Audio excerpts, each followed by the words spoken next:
Yo! Hello, everyone. Welcome in. I'm gonna reduce the volume of this event. There we go. That's a bit better, I think. I think it's loud enough where you can hear it pretty good without it, you know, cutting out my sound as well. Hello, everyone. Hope you're having a nice day so far. Good morning and welcome in. Hello, hello. Hi, hi, hi.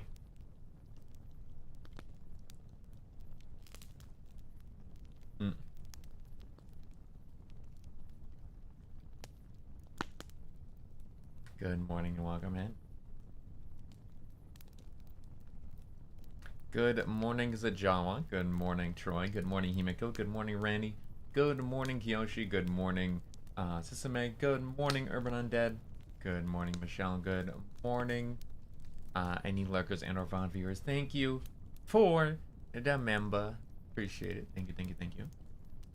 Hope you guys are having a nice day so far. We don't normally stream on Sundays, but kind of wanted to do this. I thought it'd be fun.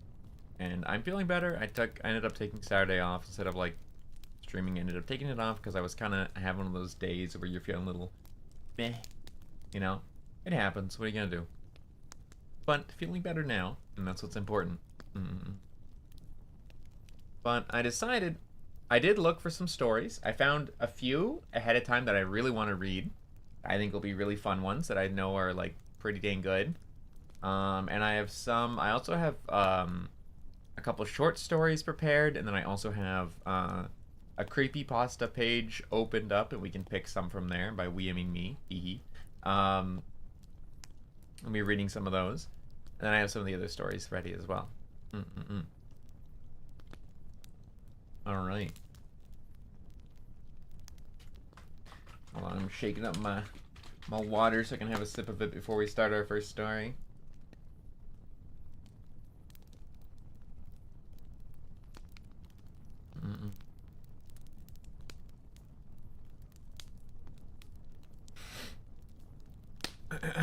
Let's see.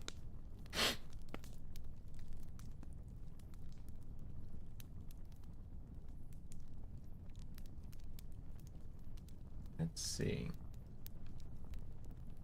Which one should we do?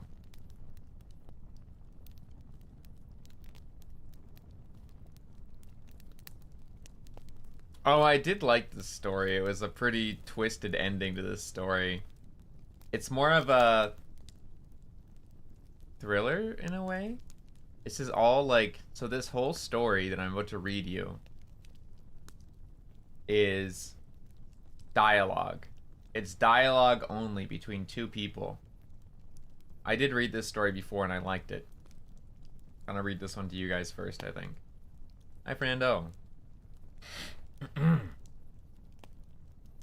Alright. Are you guys excited? I'm really looking forward to it. I think it'll be a lot of fun. I think this will be a lot of fun.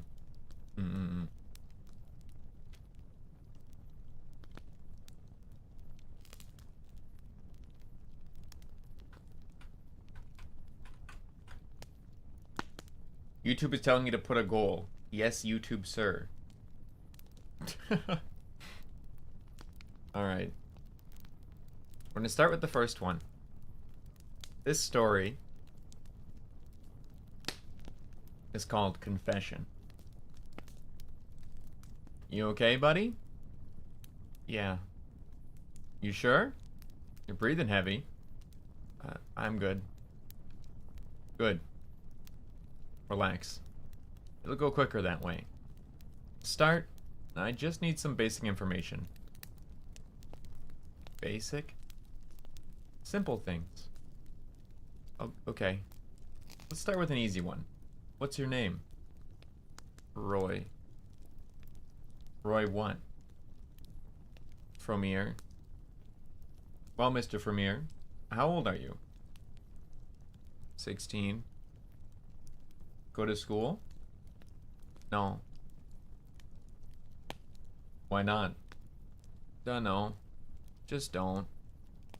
You live alone? No. Live with your mother and your brother Bill, don't you? Yeah. Good, good. You're doing fine. But now I need to ask you some harder questions, okay? Can you handle that? Yeah. Good boy. Your brother Bill's in some hot water, isn't he? He's been accused of something bad. Accused? He did something bad to that little girl, Jenny Connor. Oh. Be frank, Mr. Vermeer. I think you might know something about that. That's why you're here today. I think you have a story about Bill and that little girl, don't you? Don't be shy. Relax. You aren't in any trouble. Just answer me one question. Did you see Bill take Jenny into the woods? I didn't see him. Really? I saw Jenny. Bill was home.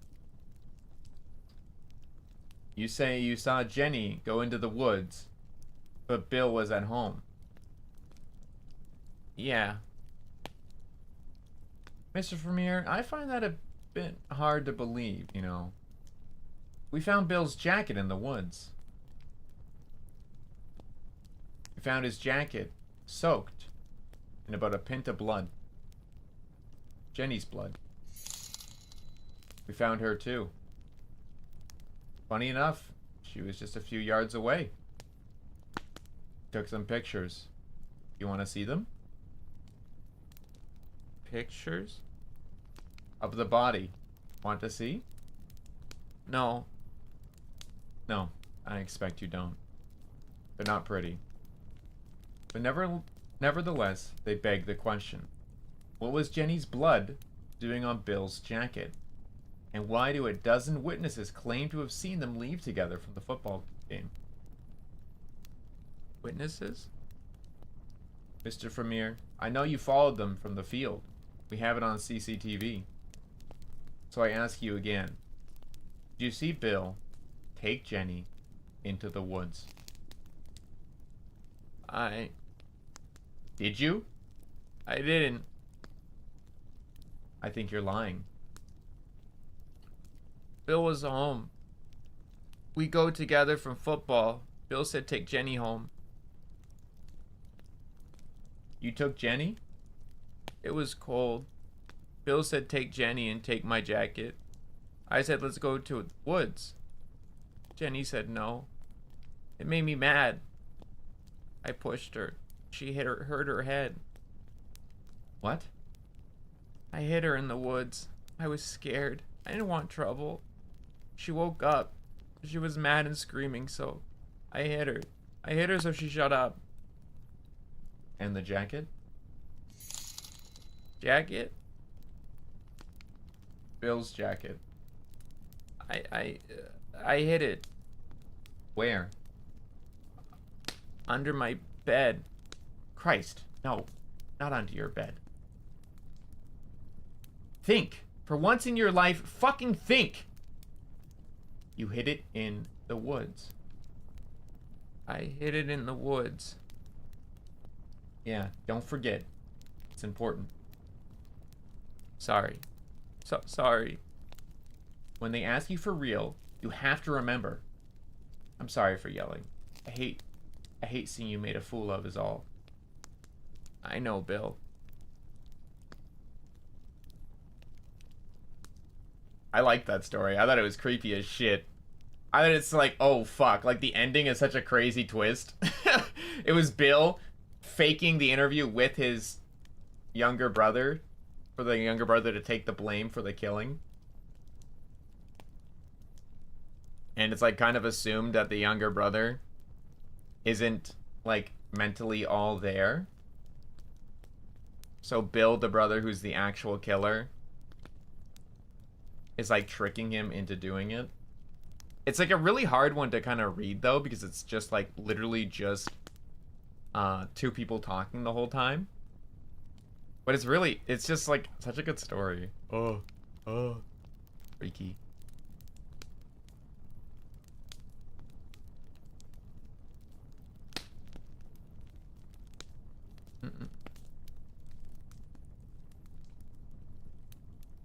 see. There's some short stories here. I think I want to do one of the creepypastas instead, though. Let's see.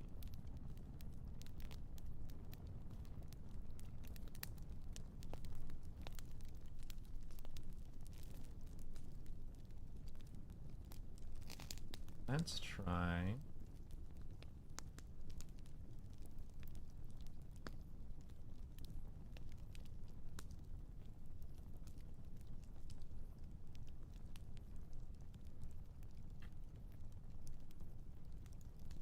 Maybe this one. And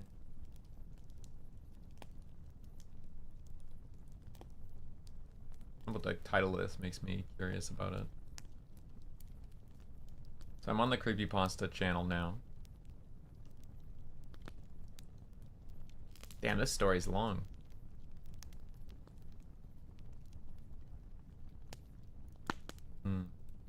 Maybe not this one. It's this one.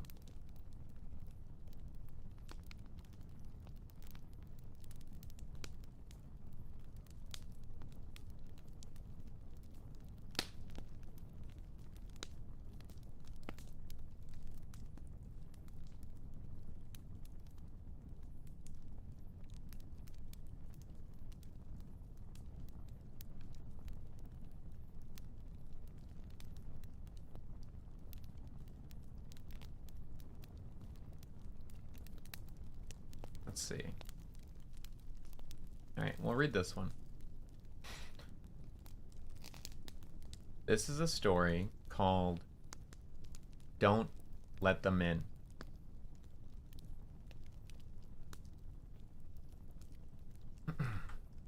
Zoom in a bit more so I can read it easier.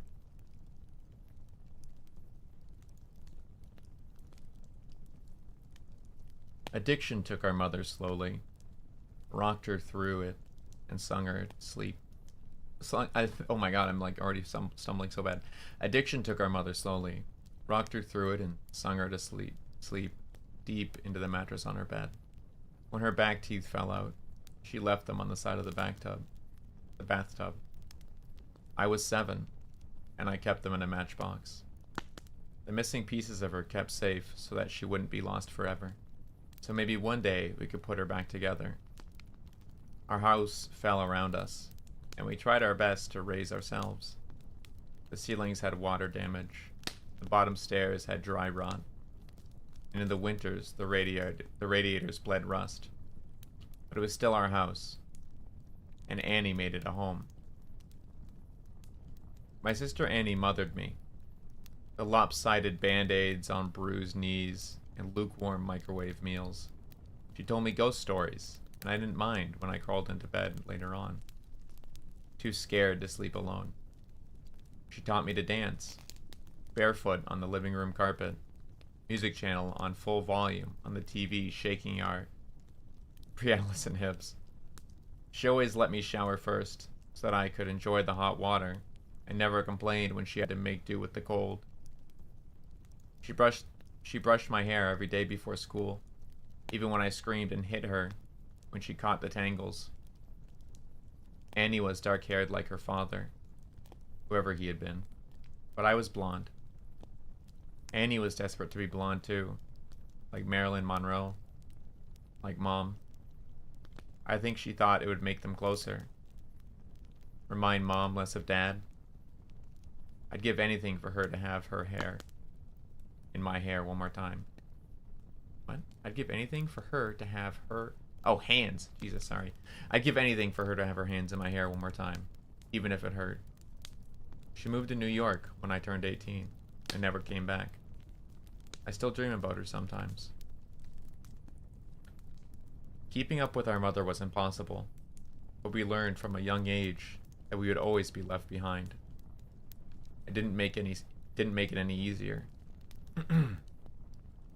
When she was drinking light, she was radiant and would wake us up at 3 a.m. with pancakes dripping with cherry syrup. Sometimes, when the weather was right, and she had enough of being drunk alone, She would call our school up and tell them that we both had to come down with summer sickness, and we'd drive to the beach instead. I remember being 9 years old in the back seat of the car, coming home after one of our ocean days, sucking the salt from my fingers. Annie had just dyed her hair blonde, her best friend Jane helping her bend over the kitchen sink from behind.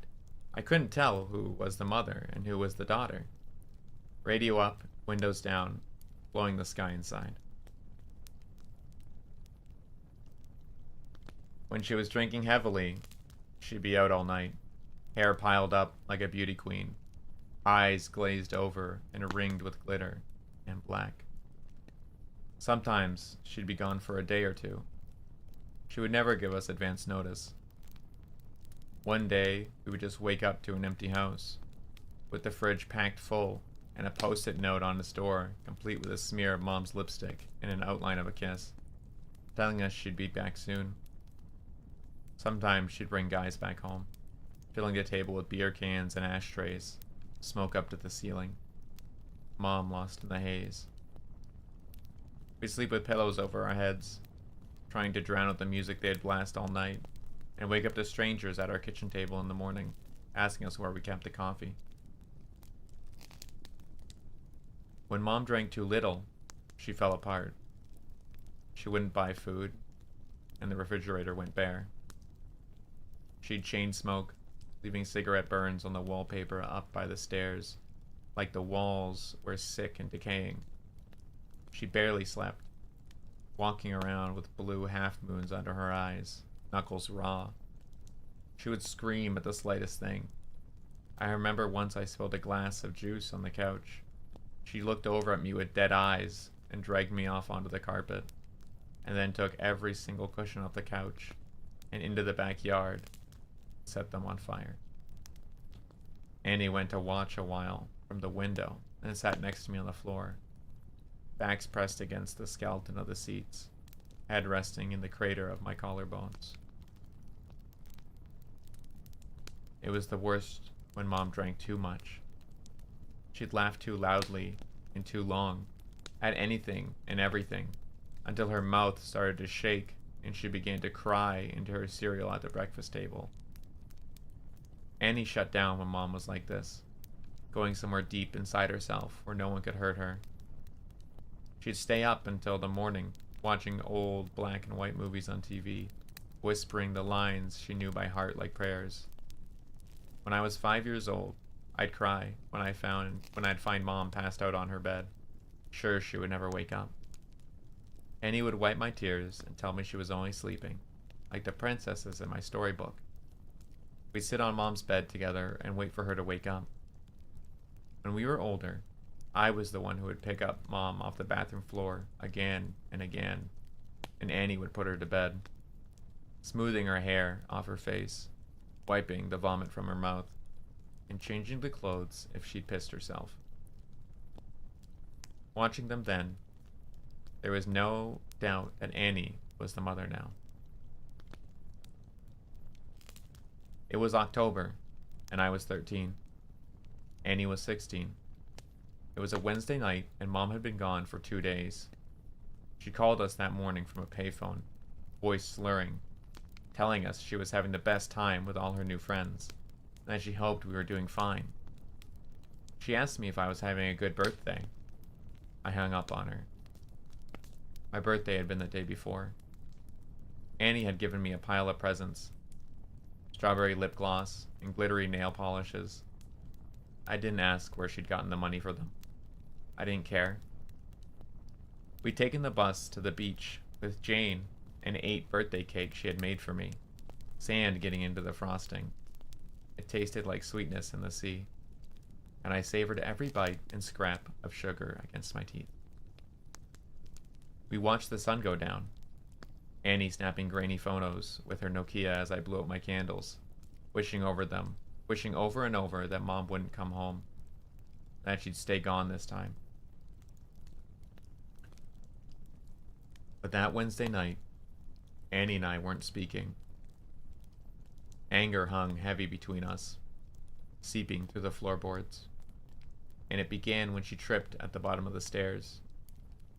We'd both laughed, Annie throwing her head back, the gap between her front teeth catching the light. When I bent to pick her up, I felt her breath, warm against the freckles on my cheeks. I let go of her arms, and she fell again, hitting the floor and grinning. Shaking her hair from her face, her breath was heavy with whiskey. I couldn't start picking her up too. Couldn't watch her fall again and again. Just like Mom, I knew she'd never get up.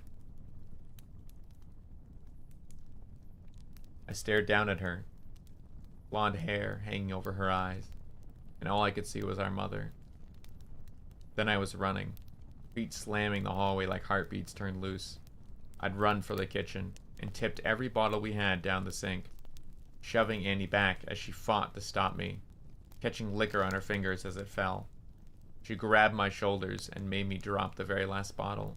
It smashed on the floor, glass shards shining like we dragged the stars out of the sky and broken them, like pieces we could never put back. Outside, through the open windows, the sky turned pale gold, the cloud a mess of pink and cream smeared across the horizon. I cried then, watching my sister on her knees picking up the pieces.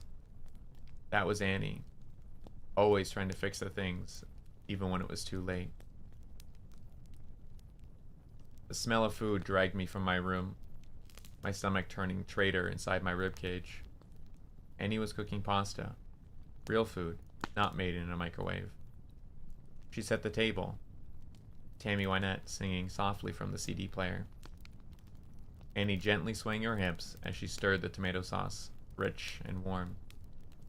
As we ate in silence, I forgave her more with every bite. Mom never cooked dinner, never remembered my favorite, had always been spaghetti since I was a kid, and never stayed sober long enough to sit at the table. Annie wasn't Mom. We were washing the dishes when we first heard it. A moth was crawling down from inside of the pane, and I cracked the window to let it out into the dark. From the backyard came a faint sound. I tilted my head to listen. It was coming from far off, crying. I figured it was Mika, the 2-year-old next door, having a tantrum loud enough for us to catch. Or maybe even Lucky Strike, the cat that belonged to the junkies down the road, begging for food like he sometimes did. I always wanted to feed him when he came around, whining over my ankles, but Annie always stopped me, saying once you start giving, they never stop taking.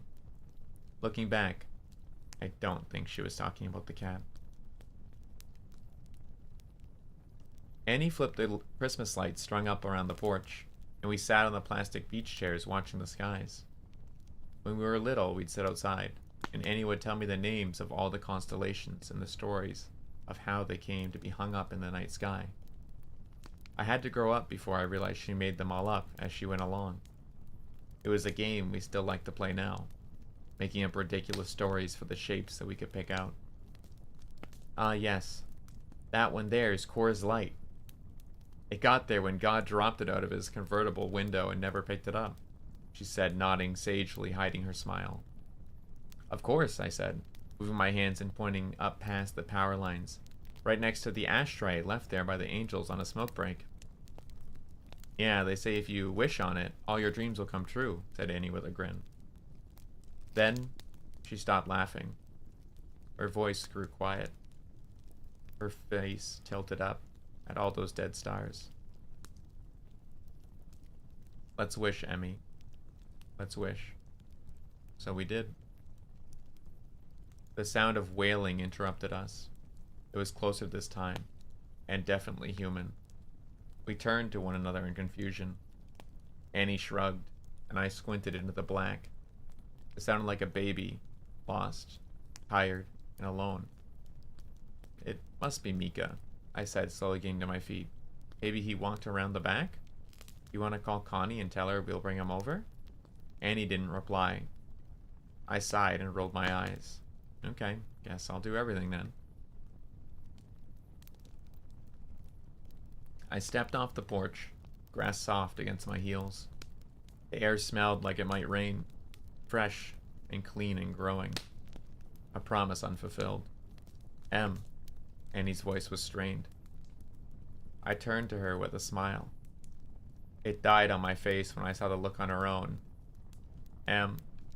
Get inside now. She was staring out into the dark, past me. Opening the door with one hand behind her, fingers fumbling on the latch. I froze, barefoot in the dirt. I'd glimpsed what she was looking at. In the bushes by the back fence, someone was crouched, with their knees tucked up neatly under his chin, and his arms wrapped around his legs.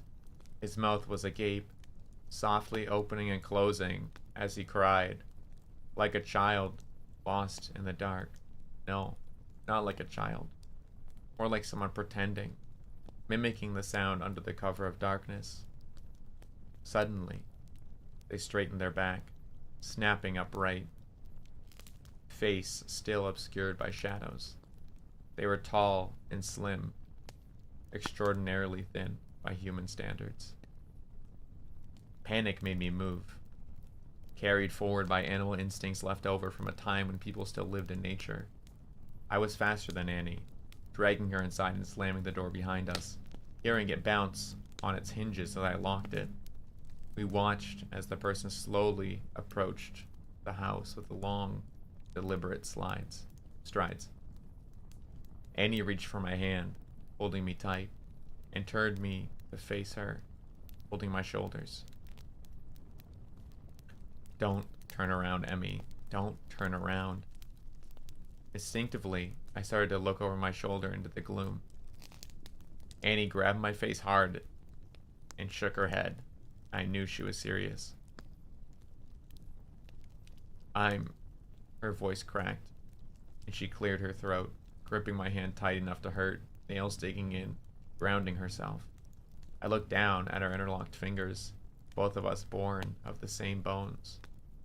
I'm going to call the cops, and everything is going to be... Her voice faltered, stuttering, tears spilling over her lashes. Annie never cried. Your phone's on the porch, she whispered. The bile crawled its way up my throat. Her phone was upstairs, charging. A soft tap, tap, tapping filled the silence. Annie turned wide-eyed to the window. It was the sound of someone's forehead slowly and repeatedly bumping against the glass. The blows accelerated, gaining in both speed and strength, skin meeting glass until they were slamming into the window hard enough to shake the panes. A moment later, the tapping stopped, and I was about to ask Annie if I could look now, when she screamed, followed by the sound of cracking glass and a tremendous crash. Whoever was in our yard had just smashed their face hard enough into the window to shatter it. We ran up the stairs 2 steps at a time, skipping the rotted ones out of habit. I turned to look behind me, and Annie yanked my face back before I could see. The sound of glass breaking echoed behind me as we made our way to the bathroom and locked the door. A weak, mewling cry, like that of an infant calling for its mother, filled the hallway, trapped between the walls and entryways. Annie threw her back against the door, feet jammed up against the bathtub, clutching a knife she had grabbed from the kitchen. I joined her, shoulder to shoulder, and did the same. Slow footsteps started on the stairs. Calculated, casual. The crying took on a mocking quality, resembling laughter, arriving in short, shrill bursts of sound followed by high-pitched giggling. And then silence, only to start again a moment later.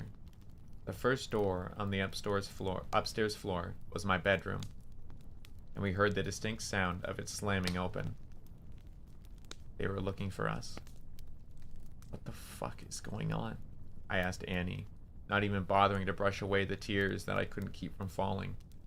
I watched my sister pick herself up off the floor and brace her hands on the door as we heard the sound of the second door slamming open.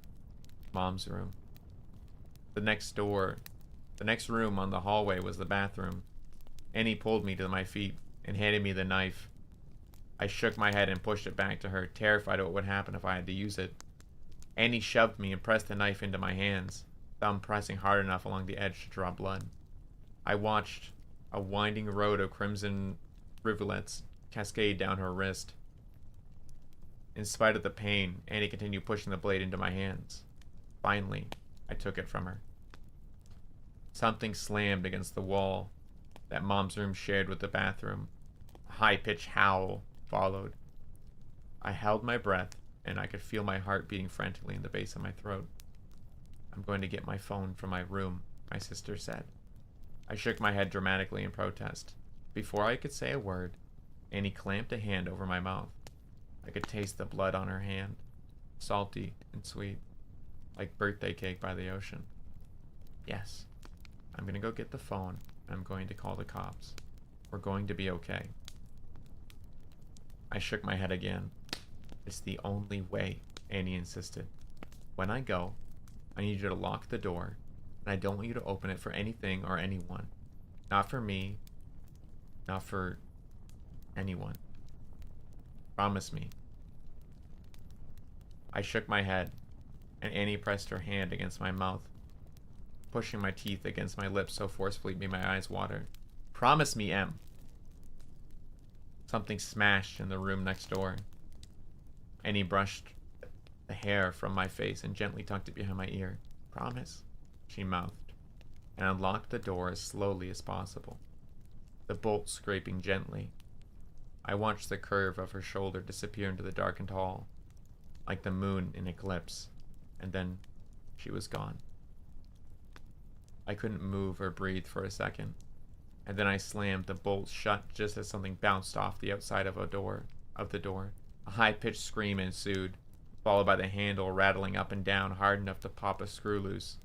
I watched it roll towards me and on the tiles, and then everything went still. I sat with my back to the door, holding the knife and wishing I was holding Annie's hand instead. The silence continued. For a moment, the only sound was that of my breath slowly filling the room. A voice broke the illusion of solitude. Em? A familiar voice came through the door.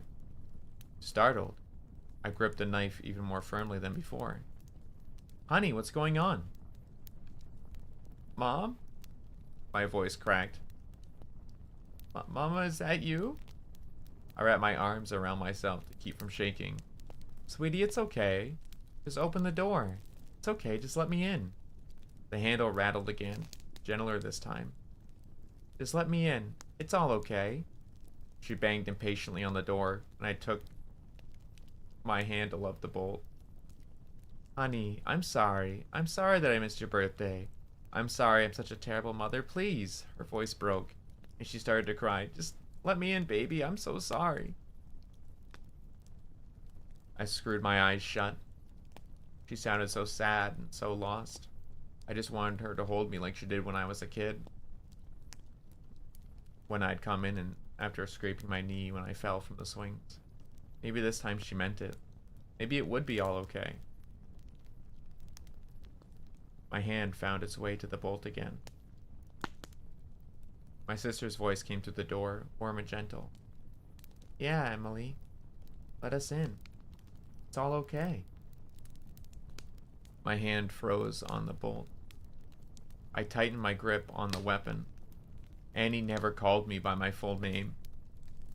A hand banged on the door, handle rattling. Emily, let us in.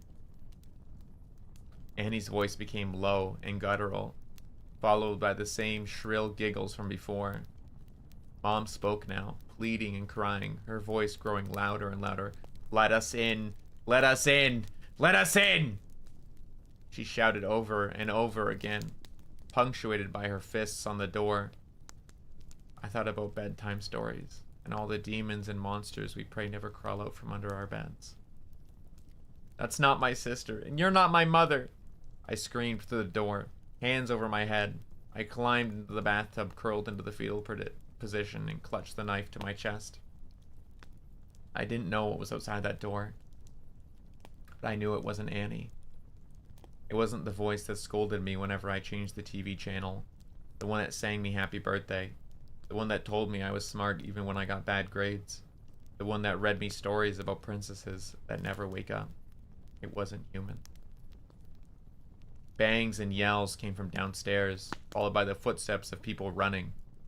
A low, guttural howl ripped through the house, filling the room until I felt like I was drowning in the sound. And then the door was kicked in.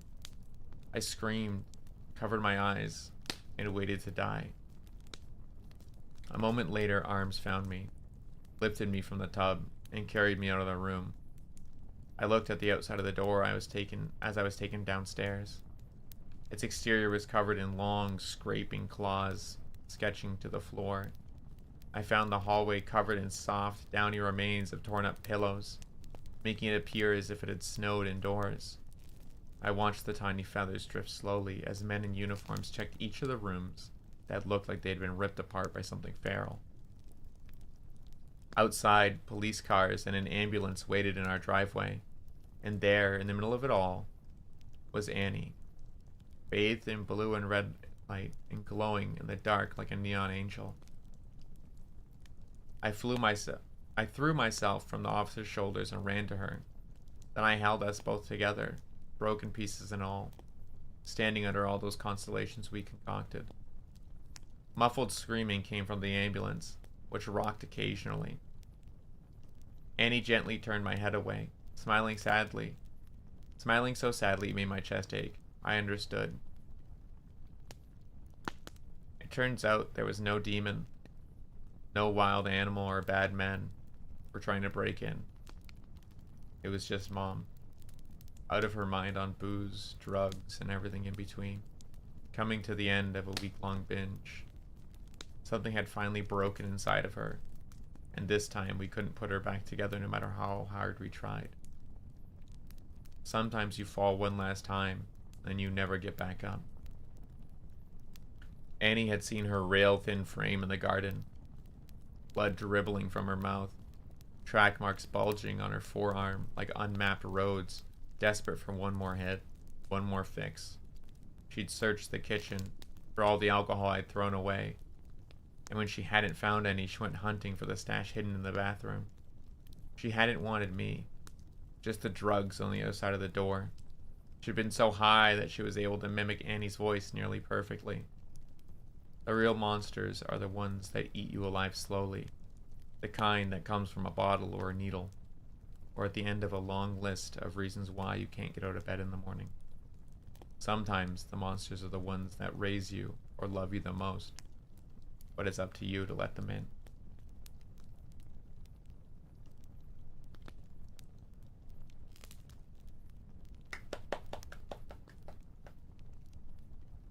There you go. Very cool. Holy moly. Holy moly.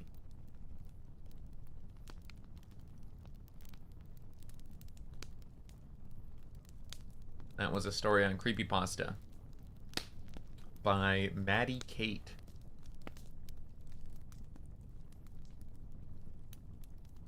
Yeah, pretty dang good one.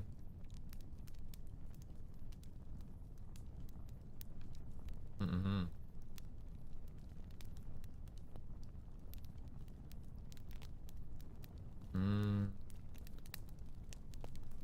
Let's see.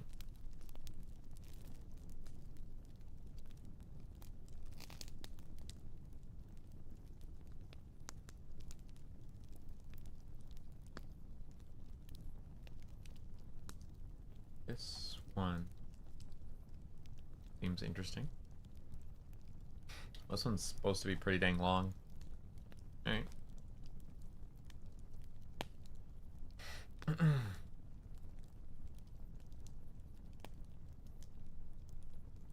This one is called Turn It Off. Excuse me, I'm going to clear my throat and sip my water while I mute.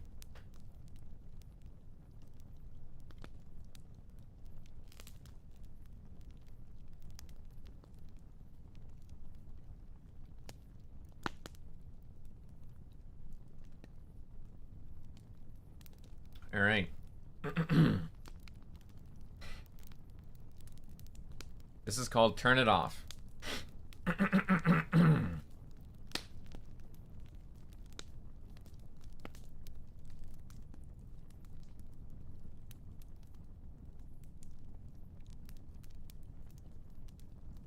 I rested my arms behind my head. Oh, my throat made a funny noise, man. I rested my arms behind my head, skim reading the credits of a movie I just watched. After seeing them through about halfway, I lifted myself from the sofa and walked to the kitchen, stretching my arms out above me. I opened the fridge door and found a full carton of juice, so I sat down on the kitchen counter by the window, cranked open the lid, and took several long, noisy gulps. When I couldn't drink any more, I gasped to let in new air and wiped my mouth on the back of my hand. The evenings were uneventful around this time in the summer.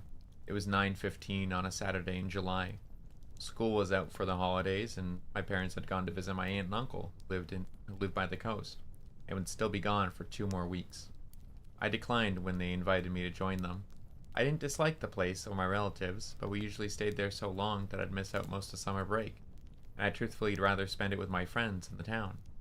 I was a good kid who knew how to wash clothes and use an oven, and generally not an idiot, so they let me stay at the house so long as I kept it clean. As I sat, I looked out into the garden to check for anything scary in the dark. It was empty and black. I kinda wish we had a pet. A dog or a cat would be nice right about now, but their hair always made me sneeze and my eyes go red and itchy. With that in mind, my dad said no, even though I wouldn't mind it. 9:22 p.m. I put the rest of the juice carton back in the fridge door and went over to the window, hoisting myself onto the counter again, glancing out to the garden and identified the shadows one by one to make sure everything was in its place. The bushes were their usual shape. 2 small trees stood together by the back fence, and a metal table with 4 chairs sat casually on the patio. I like to check these things, which is largely why I wasn't scared of the dark. I'd always get up to investigate small noises in the night, and I hated sleeping with my face to the wall. If someone was in my room at night, I'd rather know about it, so at least there was the faintest chance of getting away somehow. This meant that my worries were quickly put to rest, as I either found nothing downstairs but the radiator popping with the heat, or opened my eyes to see an empty bedroom. Not knowing what could be making the odd noises coming from the kitchen, or on the stairs, or in my room is what made my skin creep. 9:30 p.m. I got down from the counter and wandered back into the living room to turn off the TV, and decided to take the rest of the juice upstairs. I went back into the kitchen, opened the fridge door, and stopped. Turning my head to focus outside, I could see someone was standing in the garden. I shut the fridge door and turned off the lights so they couldn't see me so easily, and moved slowly to lean on the kitchen counter to get a better look. All the doors were locked, and all the neighbors were home, so I took a moment to remind myself this. Still, my heart quickened a bit as I stood there straining to see his or her shape in the darkness at the end of my garden. I had to keep glancing away to keep their fuzzy outline clear in my vision. They were standing very still. They were a little thin, but that's all I could see. I couldn't tell anything else. "Oh," I said aloud. It was the garden umbrella leaning up against the back fence. I forgot we used it for barbecues. I smiled at myself, pleased that I didn't get too worked up, and went upstairs to my bedroom. I laid on the bed and propped my head up against the pillow, opening my laptop on my stomach to see if anyone was online. Apparently someone else was bored and saw my name pop up. Chris. Hey. Me. Hey, you doing okay? Chris. Yeah, bored. Are your parents still away? Me. For a couple more weeks. Chris. Why don't I come around? Me. I don't want to be rude, but I kinda can't be bothered to hang out tonight, lol. Thanks though. Chris. I know what you mean. It's cool. What about tomorrow? Me. Yeah, that sounds better. Chris. Cool. I'll be around about 1. I've got some family stuff to do in the morning. Me. Okay. Chris. Do you still have a tent, by the way? We can camp in the garden or something. Me. A slumber party? I love you too, bro. X. Chris. Whatever, lol. You got the tent though? Me. Yeah, somewhere. Let me check. BRB.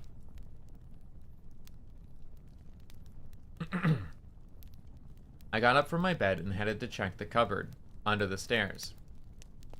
I didn't know where the tent was, but it seemed like a good place to start. I opened the cupboard door and started shifting coats aside. Some cardboard boxes were stacked up at the back and might be hiding it, so I started unstacking them. I took out a couple of the easy to reach ones and had a stroke of good luck as the tent bag came into view. I leaned over the other boxes and picked up the bag, and took out the big garden umbrella that sat beside it too, just in case it rained tomorrow. I paused. I put the tent down. It took me a couple of seconds to get back into the kitchen window and focus on the darkness outside. My eyes weren't yet adjusted to the dark, so I couldn't see all the way to the back fence. Turning off the kitchen light, I leaned on the counter and continued staring at the same point. The other garden features began to fade into view, one by one, fitting my previous mental image. I wasn't sure what I wanted to see. The darkness gave way to the familiar forms I knew, but after a while, I was certain there still stood a figure against the back garden fence. It hadn't moved. I stood there for 15 minutes looking at it. I couldn't tell its shape properly, but it did look like someone was standing there. I decided it wasn't a threat. I thought if I was in any real danger, I would have been a lot more worried by now. What that thought kept me... I can't speak. Would have been a lot more worried by now. That thought kept me calm. But I also wanted to find out what it was. I couldn't stand there forever. I jogged upstairs, picked up my laptop, and brought it down with me to the counter. Me, could you come round now? Chris, oh? Me, yeah, I think I can see something in my garden. Chris, what is it? An animal? Me, no, it's tall. I thought it was an umbrella. Chris, and now you're sure it isn't? Me, I don't know. I thought it was someone, but now I'm not sure if it's not a person. It just looks weird and I don't think it was there before. Chris, before when? Me, I don't know. Earlier today maybe? I can't remember. Chris, are you scared? Me, I'd feel better if someone else was here. Chris, well, I did offer to come around, and I am bored. Me, so yeah? Chris, yeah, I'll come soon. Me, cool, thanks. Use the front gate. I sat there, watching the shape lean against the fence for another 10 minutes. Eventually, the doorbell rang. I opened it, and Chris ran in and bear hugged me. It's been too long, Chris cried. Yeah, it must have been a whole day, I retorted, smiling. The torment, he replied, pretending to ignore me. Look, come over here, I said, pushing him off and walking to the kitchen. I switched off the light and pointed it to the figure's direction. Look. Give me a sec, said Chris. I can't see properly. A minute later, he noticed. That black thing? Yeah. We both stood there looking at it for a while. I half expected it to be gone when he looked. He leaned over the counter. It's just a big plant or plank of wood or something. Let's go watch TV. Will you check with me to make sure, I asked. Do you have a torch? Flashlight. He returned. No, I admitted. Well, we could check if we keep the kitchen light on and open the back door a little, he offered. I thought for a second and agreed, but said we should stay right by the house. We slipped on our... Yeah, it just got real British all of a sudden. They're saying torch, and they said, we slipped on our trainers. Why don't we get yourself a bottle of water, go with it, bottle of water. Fucking, man. Sorry. Ruined the ambience, my bad. Sip some water. My bottle of water.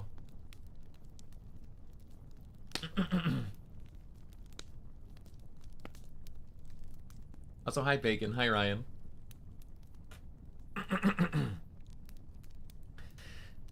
We slipped on our trainers and opened the back door, stepping onto the patio.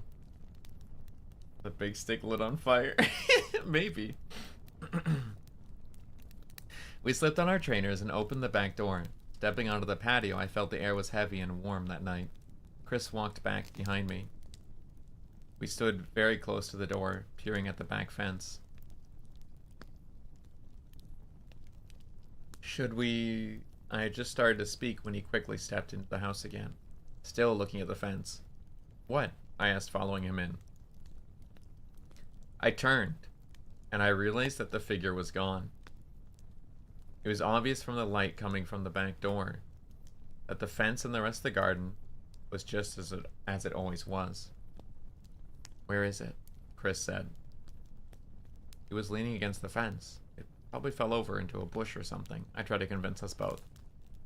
We stared out for a few seconds longer and decided that we were too nervous to go and check. I don't usually give in to my night terrors, but now they were just beginning to click in my head. Can you stay over for the night? I asked Chris. Yeah, sure. It didn't sound like he really wanted to. He kept his eyes on the fence. We both went inside and locked the door before going up to my room. I got out a sleeping bag for Chris and drew the curtains without looking outside into the garden again. We talked about stupid stuff for a couple of hours to take our minds off the garden and fell asleep. In the morning, I found Chris's sleeping bag empty. I called out to Chris and he said he was downstairs. So I threw on a t-shirt and went down. Sleep well? I asked. Yeah, pretty well, but I kept thinking about the garden and stuff. Hey, did you find that tent? He returned. Yeah, I answered, remembering the shape which I had forgotten about until now. Well, I was thinking about the camping thing and thought maybe we could bring the tent to my house. It would just make a change, you know? I didn't have to ask him why. I wasn't too keen on staying in the garden after last night. Wait, last night. Come to think of it, the sun was up and I wanted to check the garden while it wasn't pitch black. I asked Chris and he hesitantly agreed. We put on our trainers and stepped out into the garden. I don't know what we were so worried about. It was bright and colorful. The plants and bushes around the edge of the garden smelled good, and there was a bird in one of the small trees singing out for its mate somewhere. We walked to the back fence and found nothing out of place. We looked over in the bushes, in front of the paneling, to see if anything was behind them, but we found nothing. I walked around the edge of the whole garden once more while Chris tried whistling to the bird. It cocked its head from side to side trying to figure him out. It was a warm day. Perfect for camping that evening, I decided. We talked as we filled a couple of rucksacks with sleeping bags and some food from the kitchen. We didn't want to set up a fire. So we packed some tinned hot dogs, bread, a packet of tomatoes, and some chocolate, as well as some bottles of water. Bottles of water? Sorry, they have trainers. There's a forest just next to my house, which is usually pretty good, Chris explained. Our garden backs up to the edge of it. I stayed in a tent there once with my dad for our first little camping trip when I was like 7. I remember I was so excited at the time. I thought we were really roughing it like some hardcore mountaineers. Chris laughed at himself. If we get too cold or need more food, we can just go to my house. My parents are out, so we'll have free run of the place anyway. Yours are away too, I questioned. It's their anniversary, so they're out for the night, he explained. They're staying in a hotel the next town over. They'll be back in the morning. Apparently leaving your kids behind was in fashion this summer.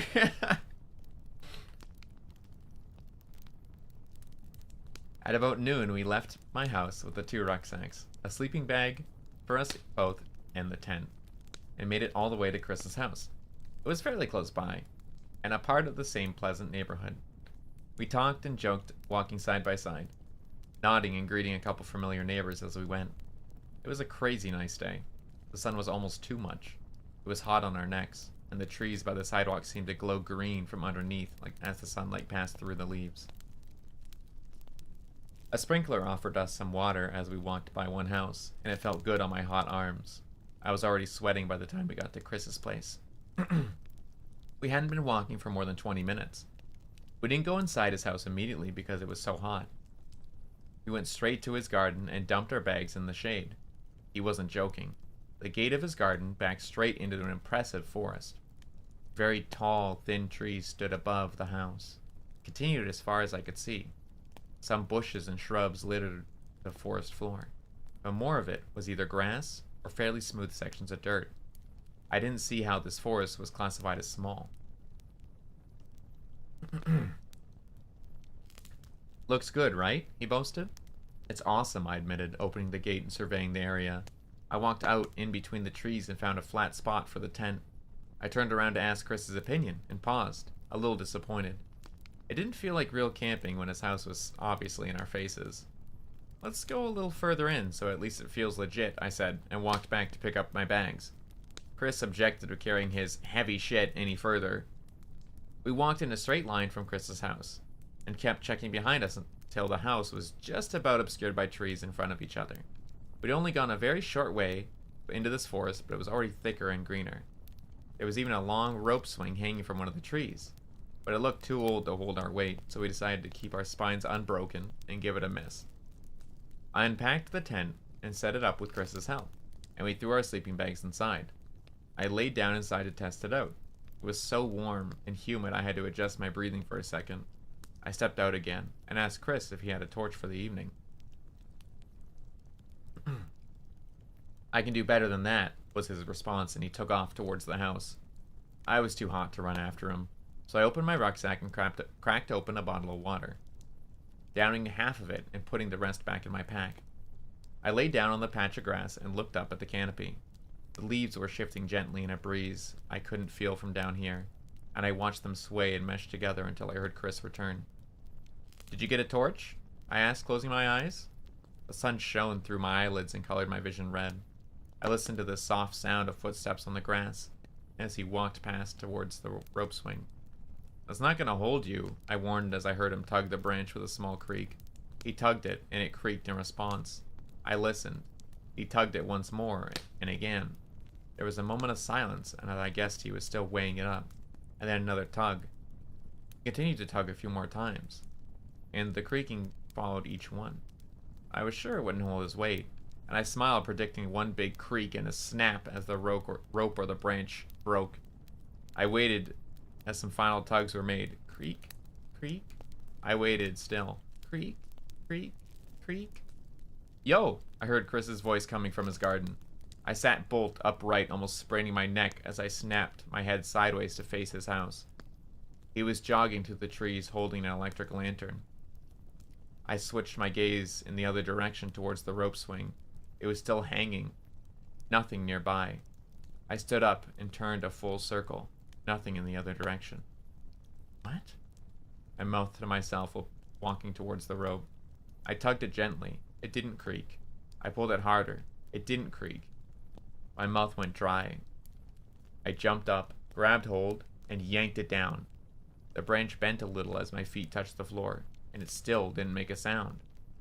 I kept hold of it as I stared upwards towards the branches, but eventually the rope gave way under my weight somewhere in the middle, and a soft thud fell on my ears as the thick rope fell in front of me.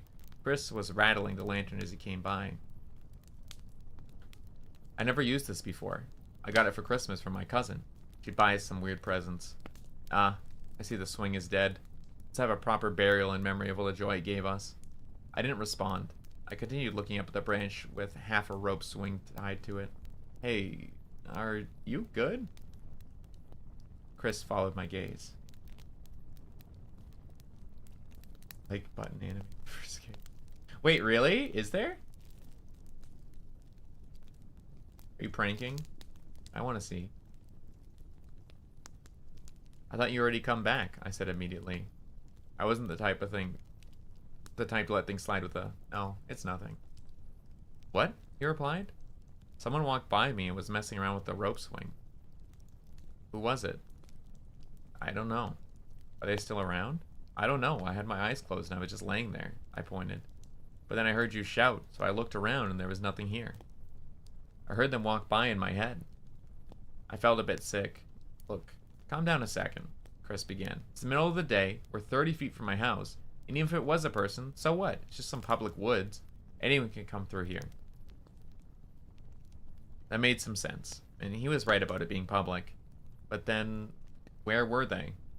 I glanced around one more time. However, the trees quickly layered up, and I couldn't see far at all.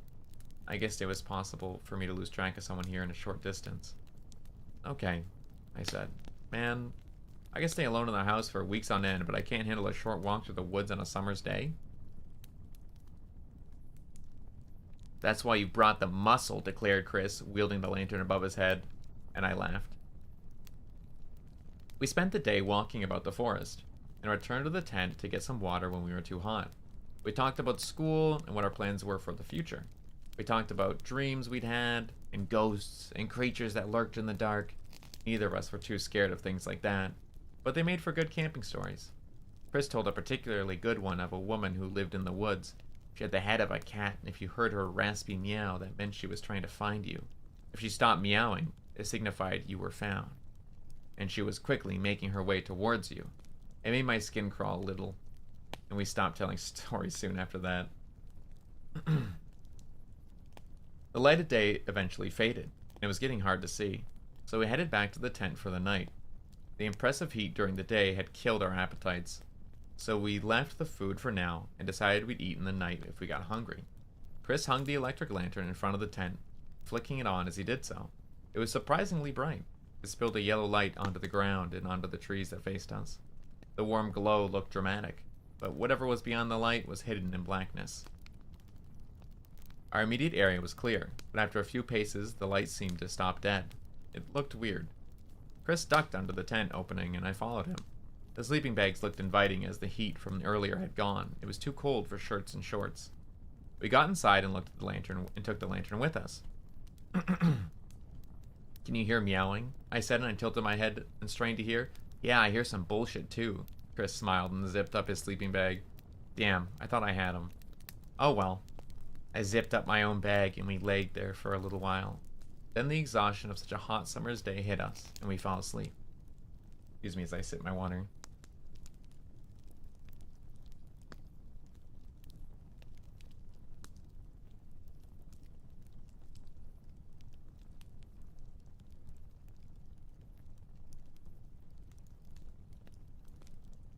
I had a dream that we were walking into Chris's house again, but there were more trees than before.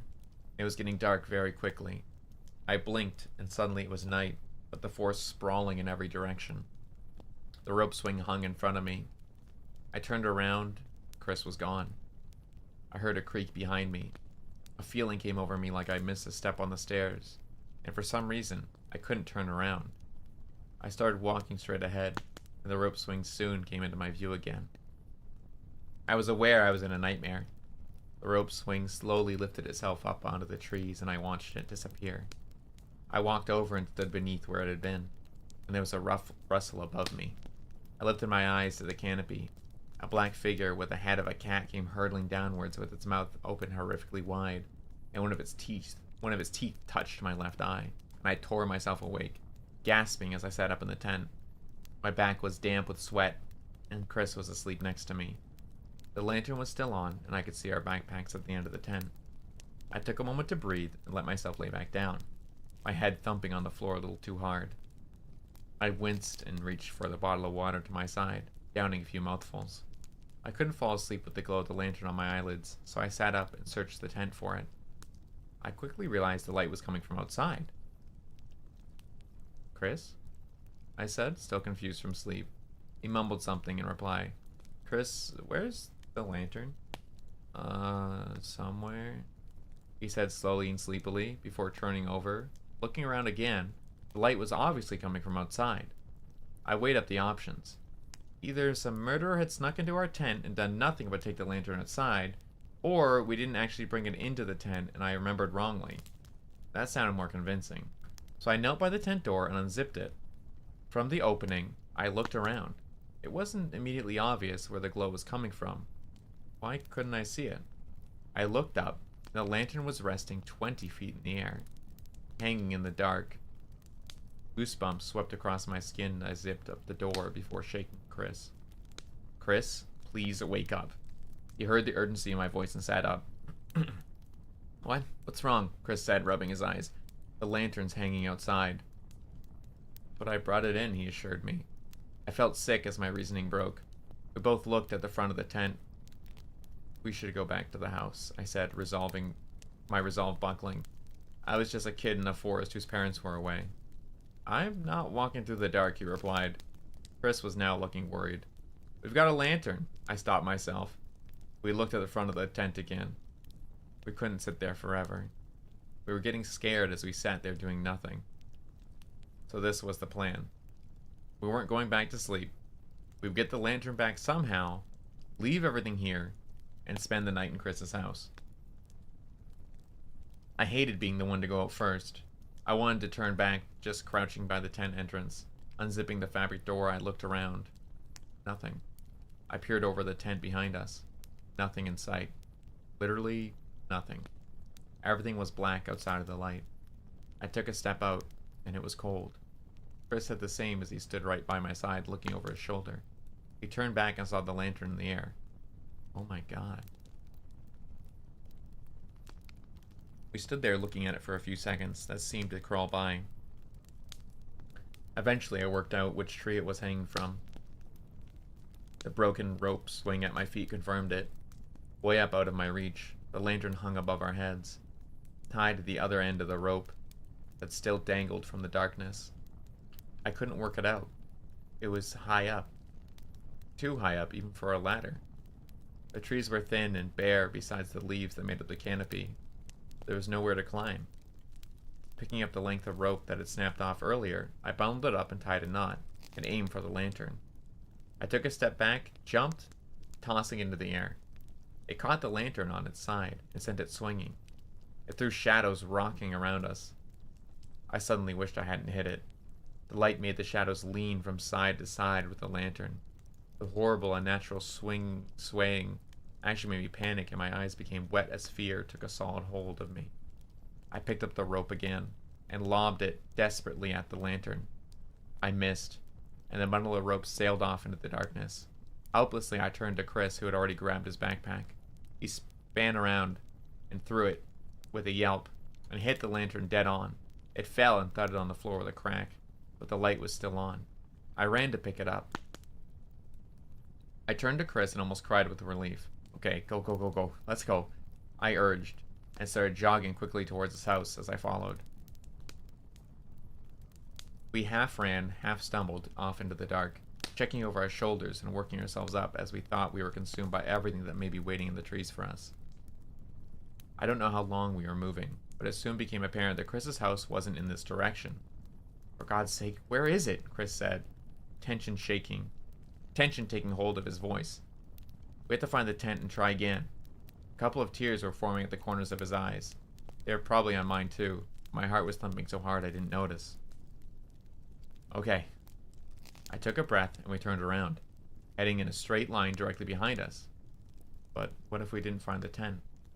I couldn't stop myself from thinking that over and over again as we retracted our steps.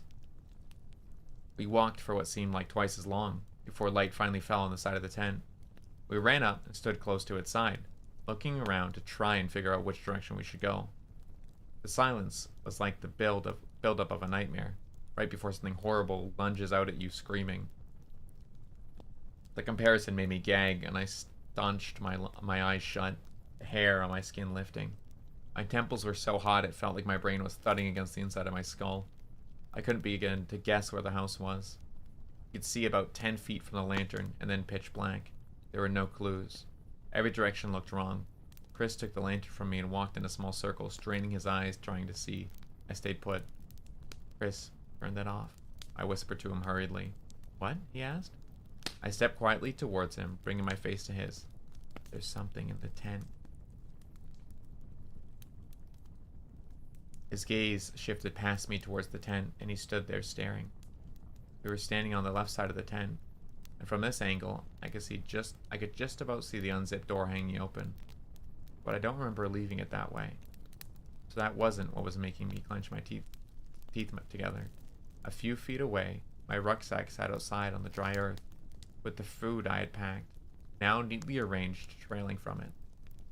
Our sleeping bags were also nicely laid out, end to end, making the line of belongings lead straight into the mouth of the tent.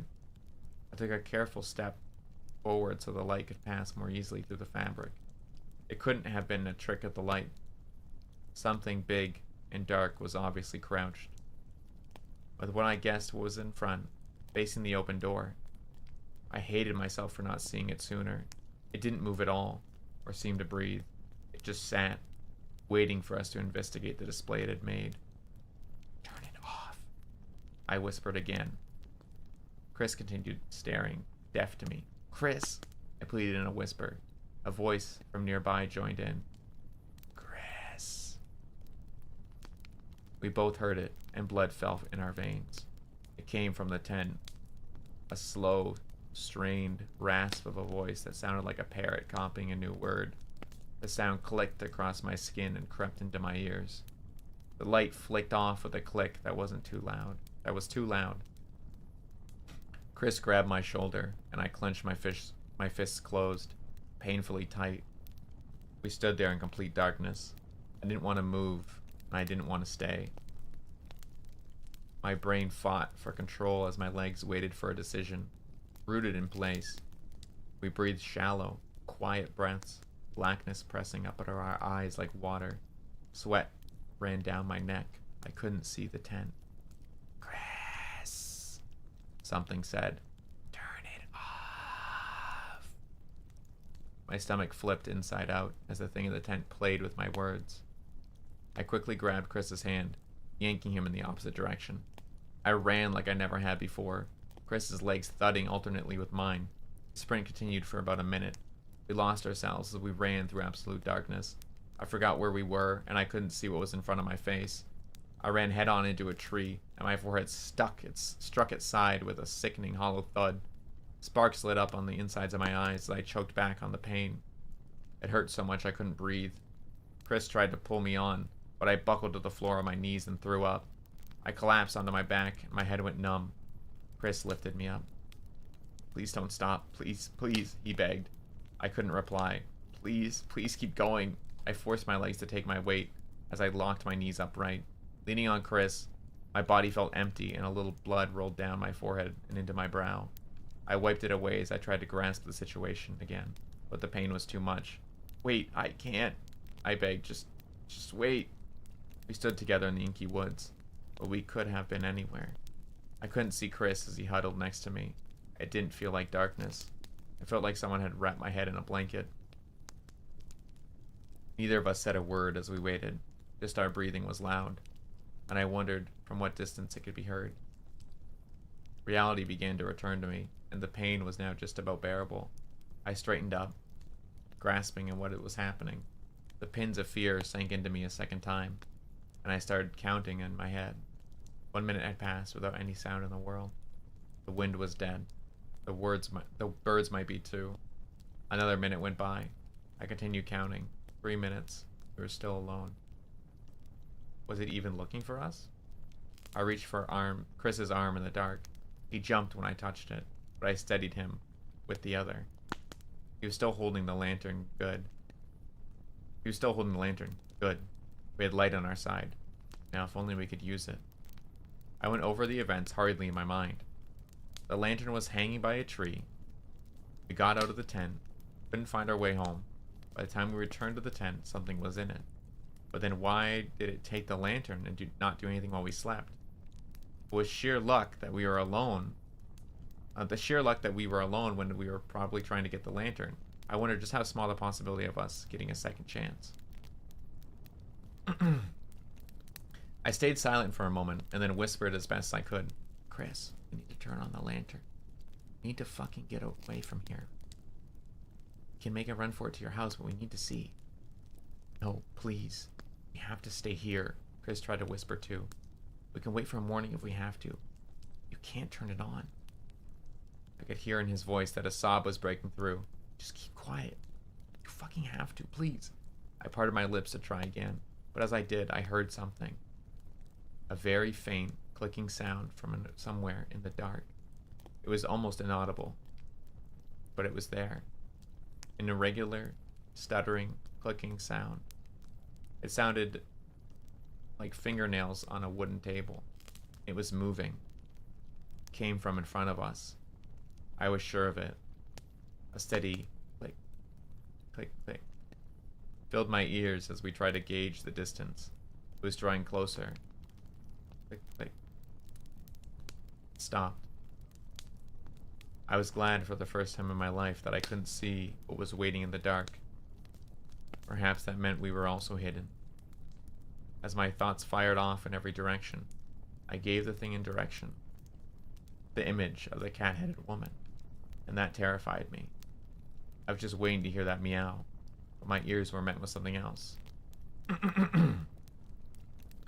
Chris. I tensed my throat and tried not to cry. Chris. I said his name twice, and I cupped my hand over my mouth. The horrible, scraping dialogue sounded a few steps away. The words were said oddly, with no meaning behind them.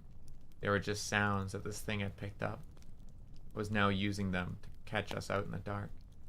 Chris let go of my hand, and I heard his foot plant softly on the grass behind him as he prepared to run. Don't you dare, I tried to project into his mind. Don't you make a sound. Chris, please. It sounded so wrong, drawn out like a door slowly opening. Chris let out a whimper as it called him. I froze and waited for something, anything to happen. There was a long silence, and I held my breath for as long as I could. I couldn't wait anymore. Very slowly, I reached out to Chris and put my hands on his shoulder, and very carefully, we both lifted our feet and managed to step without making a sound. We backstepped away from the voice and didn't stop moving, but ever so carefully. So slowly. I didn't care about how long it would take us to get somewhere. Even if it took us an hour every step, we were going to get out. Chris backed into a tree and gasped audibly.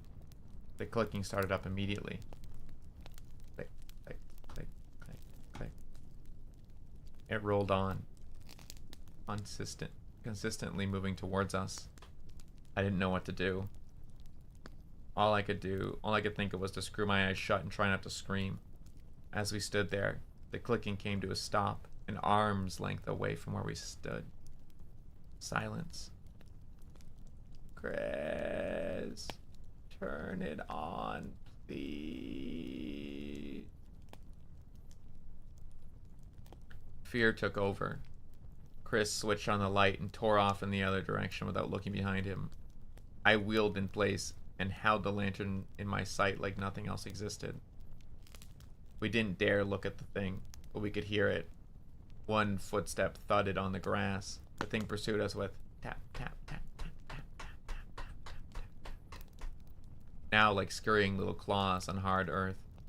As I ran desperately to catch up to the light, the sound suddenly rose up behind me and over our heads, in between the trees. This wasn't happening. It was going to drop down on us. Turn! I screamed. I didn't care anymore. If we were going to get out with our lives, we were going to have to run for them. We suddenly changed course. The tapping stopped for a moment, long enough for us to gain a few feet first before it came in our direction again. My legs were cramping horribly, and Chris was gasping hard. We couldn't keep this up. Where were we? I saw the light from the lantern come to an abrupt halt up ahead. I didn't have time to stop and brace myself to thump into Chris, but the light passed beneath my feet. He had dropped the lantern. I turned my head and watched it recede into the darkness. It was immediately too far for me to go back. That thing would be on me in a second. Chris! I was crying and wiping tears from my cheeks as I ran, preparing for my face to connect with a tree at any moment. Keep going! I heard Chris from up ahead. There's a light! My vision was bleary from tears, but I could see it. An orange glow hanging in the air in the distance. Another one? What's happening? I wanted to scream at him and avoid it, but I realized it was a street light. My legs felt like I was running through water, but I pushed them harder, with a goal in sight. Gradually and painfully, the light drew closer, as did the clicking. This thing could move like nothing I knew. I saw Chris's figure pass underneath the street light, and then he was gone again. Don't stop! Don't stop! I yelled as I approached the edge of the forest, and my legs adjusted to the forest floor gave way to solid footing. I could see a row of more streetlights ahead leading to the right. Chris's figure was passing regularly underneath each. When I was sure I was completely out of the trees, I didn't stop. I ran under several more streetlights, putting as much distance as I could manage between us and the edge of the woods. I realized after a while that the clicking had stopped. I needed to see if we were okay. I turned my head and looked back along the row of lights, keeping my gaze on the first light. My pace slowed as the pain in my head and legs came back. There was silence once more. The lights revealed on an empty pathway. I jogged on and kept my eyes on the glow, expecting to see something at any minute, but it lit up nothing but concrete and the edge of the road. Is it there? The question pulsed in my mind over and over. As I turned my head to continue catching up to Chris, I caught sight of something pass under the first streetlight. An almighty shock went through me as my fears were confirmed. I let out a cry and picked up the pace once more. Sprinting between the lights, the image was burned into my mind. I hardly caught a glimpse of the thing, but it was white and massive. It almost brushed the streetlight as it went under it, and had a long, upright body full of kinks, like it had just unfolded itself, and that's all I was able to tell. Must have had a face and limbs, but I didn't have time to see. I didn't look again. The path gave way to more lights as soon as I could see the glow of windows and some houses either side of the road. I recognized where we were, close to my house, by some miracle. A little further and we would be there. My house! I yelled, and Chris listened. Turning left onto a side street and dashing down. With panic on my side, I reached the turning and looked up the road to see Chris jumping the fence into my garden. Hurry up! I heard him scream. Reaching the fence, I planted my hands on top, hoisting myself over and shredding my elbows in the process. My ankles stung as I thudded into the garden and sprinted towards the kitchen door. Chris stepped aside, gasping for air as I fumbled the key to get in the lock and wrenched it sideways. We both flew into the kitchen and slammed the door behind us. I locked it from the inside, and we both sprinted upstairs into the bathroom, locking it behind us. What is that? I managed to say in a panicked whisper, wondering if I could get in. Did you see it? No. Chris crouched under the window, letting tears roll. Shit, it was so tall. It was like I couldn't. Don't tell me. Chris cut me off. I mulled it over again and again as we sat there. Minutes slowly trickled by into hours. My head was fizzing all over the while I could still hear its voice. That disgusting voice. My elbows and forearms were sticky with blood. We both looked at the floor, the occasional sob coming from the two of us. Our hearts banged in our chest, and we spent the night that way. Light streamed in from the window, but we didn't unlock the bathroom door until noon. We crept downstairs. The kitchen door was still locked, and nothing was in the house. I looked out of the living room window. Another perfect day. No people walked by, but the sprinklers were on. I could hear birds again. It helped to calm our nerves. That tent can stay there, I said at last. Yeah, Chris agreed. We stayed in the living room, with the TV off all day. We didn't know what to do. We talked about if we should call the police or something. The day crawled by as we tried to rake our thoughts together and think of what we should do next. But all that went through my mind was that what just happened, not what we should be doing. By the time it was dark, at about 9 p.m., the phone rang. It was Chris's parents asking if I'd seen him, and they were getting worried. They just got back from out of town. I let them know he was okay. They asked if they could come pick us both up from my house because something had happened. They wanted to know what, but I said we'd tell them when they got here. They said they'd be here soon. Relief washed over us as adults were on their way to make everything all right. They would believe us. We didn't lie about these things. Even if they were skeptical, they'd at least believe that some dangerous animals in the forest, and it was good enough for us. I went into the kitchen to get some juice from the fridge and realized I hadn't drank all day. I could hear water dripping in the sink. So I turned the faucet tighter and glugged some juice. As I headed towards the living room, the water started on the tap again. The water started to tap again. I flicked the light on and realized it wasn't coming from the sink, or anywhere in the room for that matter. It sounded like it was coming from further away. I looked out into the garden and could just about see a fuzzy, tall silhouette leaning up against the back fence in the dark. Actually, the tapping sounded more like clicking. Figures slowly moved away from the fence and clicked across the grass towards the house. Please. That's the end of that one.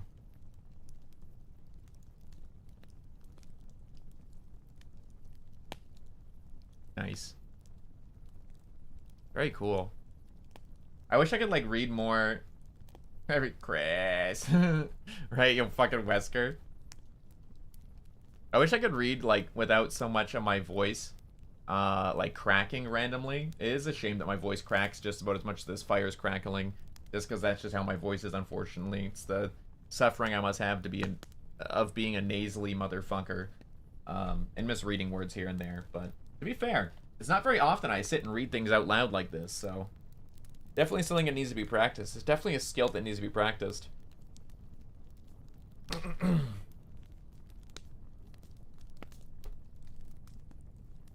What'd you do in his place? Well, I wouldn't be camping in the first place.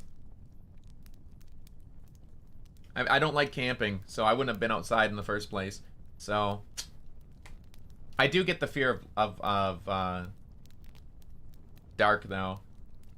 I used to be really scared. I love spooky. Yippee. Glad you like it. So a story from me is and it's kind of embarrassing.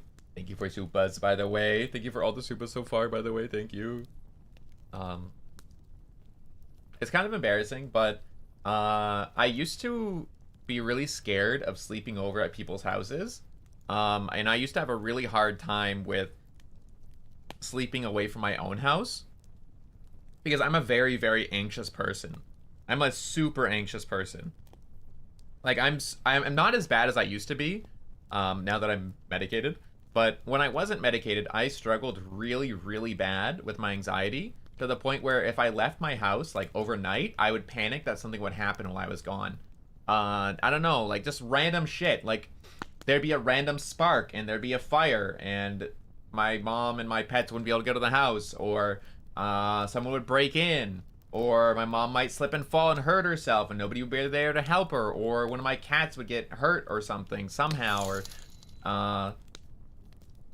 thank you for this, Upa. Or I don't know, something like my dog would run away or something would happen. I was super, super anxious all the time. Hi, Nimi. Oh my gosh. But I always had like some crazy, like super unlikely to happen thing in my head. Like my head would always replay the most unlikely things ever to happen.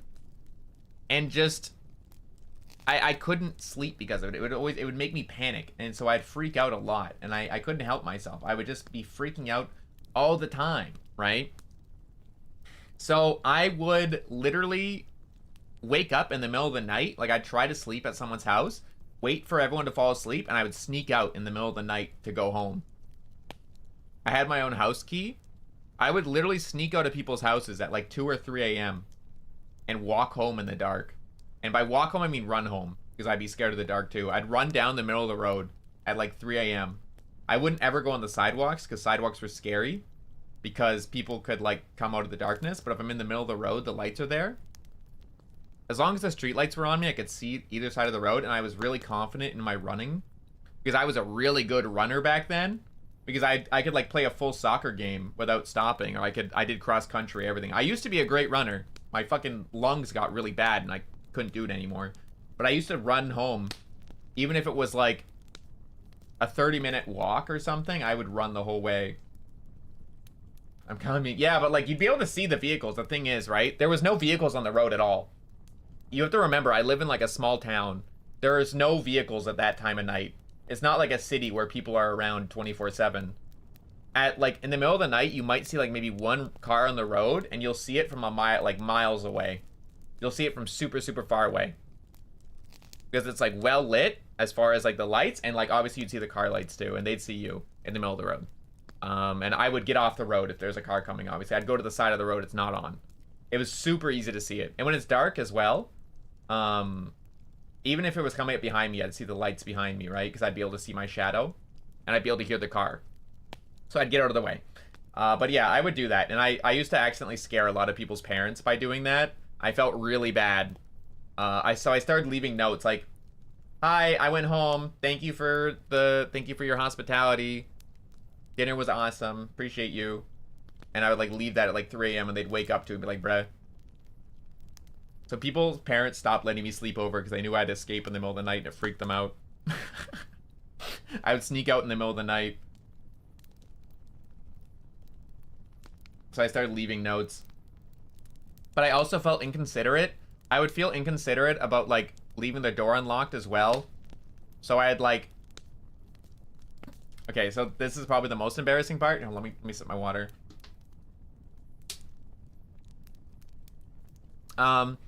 I would steal their house keys so I could lock their house for them again after I left. And then I would leave it in their mailbox for them.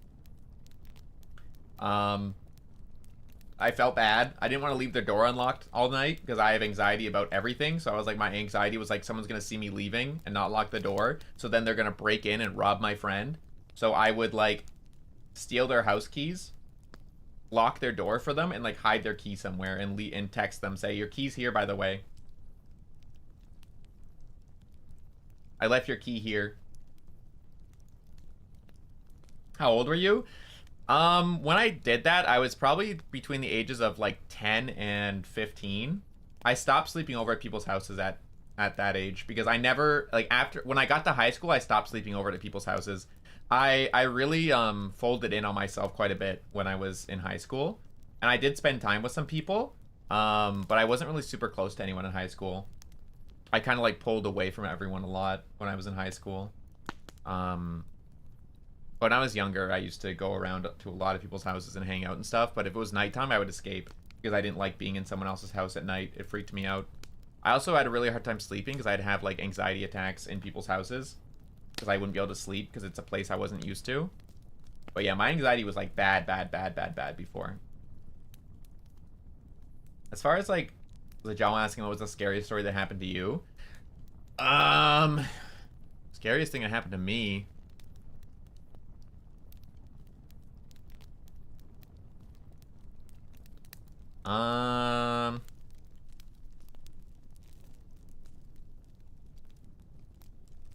There's a few like scary things, but they're not like scary, I guess. Well, there's one that's kind of creepy, I guess. Well, scary, one thing that's scary, but it's not like your normal sense of scary, it's like bodily injury scary, was when I was rock climbing on my own. I went rock climbing on my own because I was longboarding, and I went to a forest nearby because it's fun. And that's like, I live in the middle of nowhere, so there's forests everywhere. It's awesome. So, and I was like a super outdoors person, which is kind of funny when you think of me now as somebody who like doesn't leave their house and is allergic to grass. I never used to be allergic to grass. It's an allergy I got as I got older. Same way my lungs got worse. But I was like a super hyperactive kid, like very much a jock. And I used to just like, I was longboarding around because I had just gotten a longboard and I was learning how to ride it and I was getting better at it and I was having fun. So I was longboarding, and I went up a road. It was like probably 30 minutes away from my house. It was like 30 minutes away from my house, probably, of like riding. And I went to a nearby forest, and in that forest there was like a paintball arena that was set up. And so I was like hanging out there because it wasn't being used. It was like more of one that wasn't like an actual paintball arena. Like it wasn't like where you went there and you had to like pay to go. It was like something a bunch of like locals just set up. So people could just go and use it whenever they wanted. And so I was just there hanging out on my own, like looking around at the nature and stuff, because it was literally in the middle of the forest. It was just kind of cool. There was like just like barriers and stuff set up you could hide behind, all this kind of stuff. And I was just like looking around, having fun climbing around it kind of thing. And I noticed on one side of it there was like this big, well, not really big, but it was like probably like a, I don't know, like a 10-foot rock wall, like of actual natural stones, and I wanted to climb on top of it to like look at how cool it would be to like snipe from up there with a paintball gun or something, like do sniping from there, because I did have a paintball gun. I only ever used it for nefarious reasons. I never actually got to go paintballing. I only ever used it to shoot the neighbor's house. They had it coming. Different story, different time. Anyway, I wanted to climb up there to see how it would be like if I was up there sniping during paintball, and I was about almost to the top. And one of the rocks I grabbed was loose, and I fell from probably about 6 or 7 feet up. And don't make the joke. Don't do it. I only realized what I said after I said it. Don't make it. Don't say it. I slipped and fell, and I fell like straight back because my foot, because while the rock I was holding on my hand was loose, my toe actually fucking got stuck partially in the wall. So I like did a full 180 fall, like straight down, because instead of like being able to fall on my side or like fall on my legs, I fell on my head instead. So I kind of like, I did try really hard to curve myself so I wouldn't fall directly on my head, because I'd been in martial arts for a really long time, and one of the things they teach you in martial arts is how to fall properly. That's one of the things they teach you. They teach you how to fall properly, to safely fall so you don't hit your head. You protect your head. You protect your skull however best you can. And that's kind of what I did. I curved myself. I curved my shoulder and tucked my chin in. I tucked my chin in the best I could, and I tried to curve my shoulder I did land on like my shoulder and the side of my head. And when that happened, I dislocated my collarbone. And I dislocated 3 vertebrae in my neck. 2 on the right side and 1 on the left. And then also the full collarbone got dislocated as well. And basically my ear was stuck to my shoulder and I couldn't move my neck at all. I thought I broke my neck, and the temporary shock from falling, I couldn't move my legs or anything. I thought I broke my spine and I couldn't move. I thought I was fully disabled. So that was probably the scariest thing in my life, I'd say. Because I was just laying there and I was too scared to try moving. Because it hurt so bad. My neck hurt so bad. I was so scared. And I think even when I was moving, I couldn't tell I was moving. Because I was able to move, but I couldn't tell I was because it was hurting so bad. I did manage, after laying there for a little bit, I did manage to get myself up, but I couldn't move my head. Because my head was literally at a 90-degree angle on my shoulder. Like, flat on my shoulder. Like, I can't even, like, replicate it anymore. Like, my shoulders were flat. It wasn't like I was holding my shoulder up or anything. Actually, the one shoulder was up because of how the collarbone dislocated. The one shoulder was up, and my ear was just stuck to it. I couldn't move my neck at all. My neck was stuck like that. And at that time, I didn't have a cell phone. So I had to slowly, basically, limp walk my way out of the forest with holding my skateboard, using my longboard basically as a cane to, like, help myself get through. I then sat on my board and I used my hands to push myself the whole way. And so I had to sit down on it. I sat down on the board because I couldn't ride it normally because I couldn't balance because my head was sideways. So I sat on it and I pushed with my hands for about 15-20 minutes till I got to a main road, and thankfully somebody saw me and was able to help me. But there was like no cars around for the whole time. It took me like 20 minutes. It wouldn't have taken me that long normally. It would have taken me like 5 minutes if I could like run or like walk normally. But I was in so much pain, I was slowly pushing myself on my hands, and my hands got completely ripped up because I was pushing myself on pavement. I was pushing my hands on pavement, gravel, and rocks on the board, so my hands were just ripped. My whole like palm of my hands was all no skin. There was no skin left on my fingers and my palm of my hands because I was pushing myself, and it hurt so bad, but I couldn't stop because I thought I broke my neck or something. Like I could walk, but I was like, what if it all of a sudden I can't anymore, right? Like I need to get to people before I can't move. Like what if it is broken? What if I'm bleeding? What if something, right? Like I had no idea what happened. All I know is that it hurt so bad, and I was in shock, and I had the adrenaline going. So I didn't even feel my hands being ripped up. I didn't even feel it. I was leaving just bloody handprints on the ground. And that's why thankfully someone saw me and stopped. Because they literally saw the blood. And they stopped and were able to get me help. But yeah, my entire palm was just missing. That was probably the scariest thing I've ever experienced in my life, I'd say. But that's not like horror scary. That's like, oh my god, I almost died scary. And it was confirmed by doctors that if I were to have fallen straight on my head, I would have died. My neck would have broke completely. So me curving myself saved my life. Thank you, martial arts. And then also, I had to go for a whole month and a half. So my collarbone got shoved back in, like day 1, which was fine. But my vertebrae in my neck were a lot more delicate. And because they weren't broken, they were dislocated, I went to a chiropractic therapist, a medical chiropractic therapist, who basically had to crack my neck back into position several times over a month. And very, very slowly, I was able to put my head back to normal again. But for about 2 weeks, I lived with my head to my shoulder, like literally my head to my shoulder because I couldn't move my neck. Because the muscles got all fucked too from being strained and in that much stress for so long. So it literally wouldn't loosen up, and I was stuck like that for 2 weeks. It was so hard to sleep. It was so painful for so long. I was just on painkillers 24/7. It was crazy. It was awful.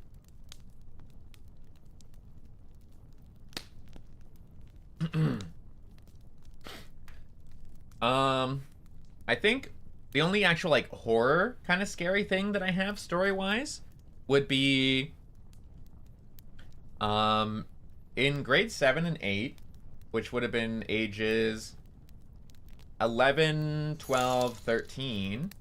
I mean, so probably about grade 8, grade 7, in middle school. Me and some friends were playing a game called Manhunt. So Manhunt is essentially just a more aggressive variant of tag. Manhunt is one person is the manhunter and everyone else run. The only way to tag someone, it's like hide and seek and tag, but you have to, our variation was you had to tackle them and bring them to the ground. If you didn't tackle and bring them to the ground, it didn't count. You could tag them, but that doesn't count. You have to bring them down. And if you bring them down, they join the manhunters. And then they also are chasing people down. You had to actually catch them and knock them to the floor. Break your neck? Thank you. We completed the goal. Yippee! What the hecky? Thank you, guys. What the hecky? And by it, I mean my Alright, guys. Alright. Alright. You guys better go back and actually listen to the scary stories after. You guys better actually go back and listen to the scary stories I told after this. I'll be reading another one after this too, but yeah, so anyway, we were playing Manhunt and there was probably about, I'd say, I think there was like 8 of us. Let me think. Let me try to think, because I don't have good memories, right? I'm not good at remembering things. It was me. I'm trying to like think the names without saying them. Me, who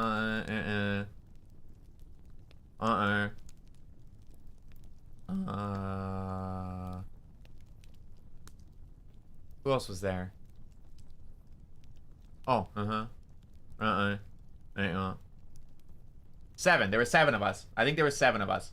I think there were 7 of us, unless there was like a couple more maybe that I just not remembering at the moment. There might have been a few more I don't remember at the moment, but there was at least 7 of us. Oh, fuck, me too. Duh, 8. Okay, there was 8 of us. Duh, stupid. I forgot to count myself. Idiot. So there was at least 8 of us.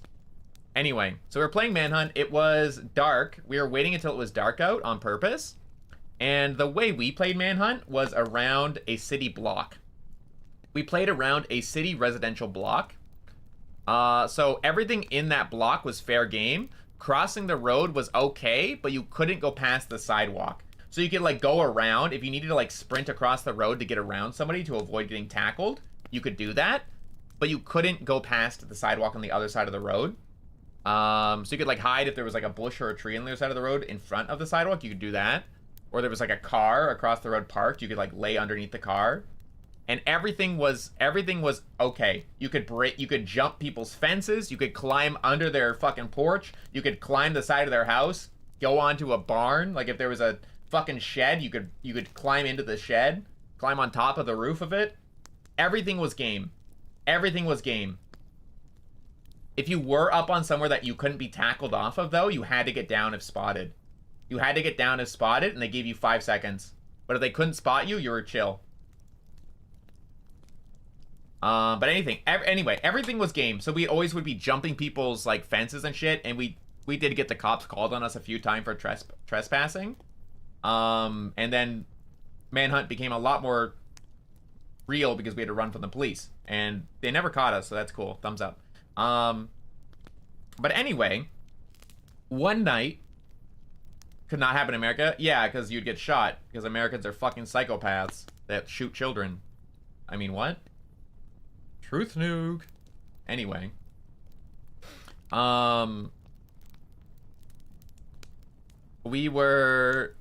was probably like 9 p.m. or something, I think, in the summer.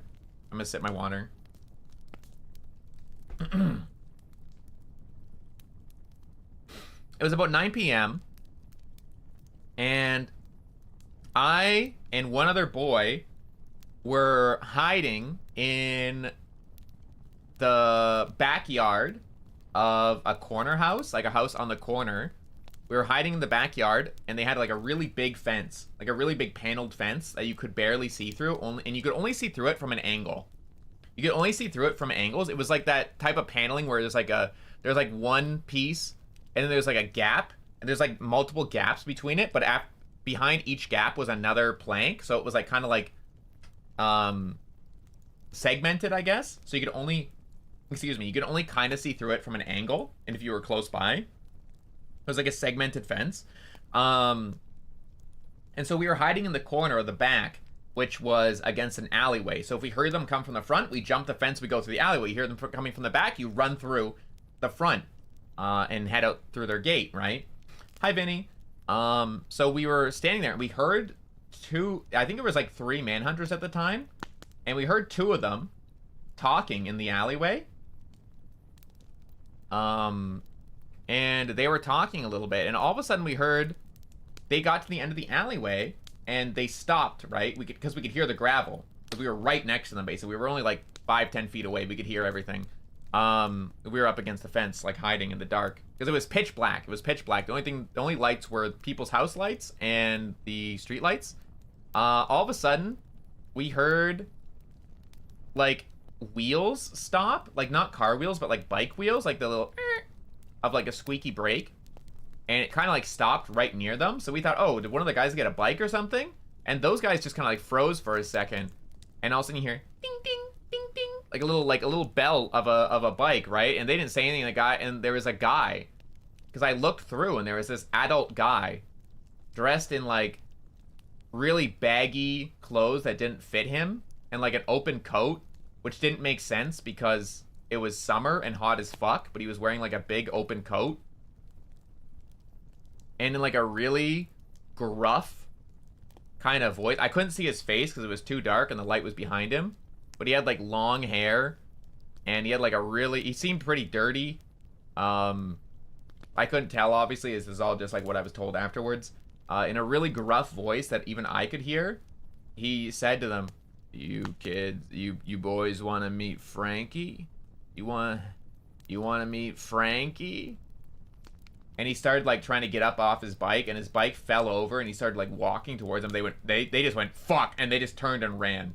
And he's like, "Come meet Frankie!" And he started yelling at them. He's like, "Fra!" And he started just screaming at them. He was just yelling about meeting Frankie.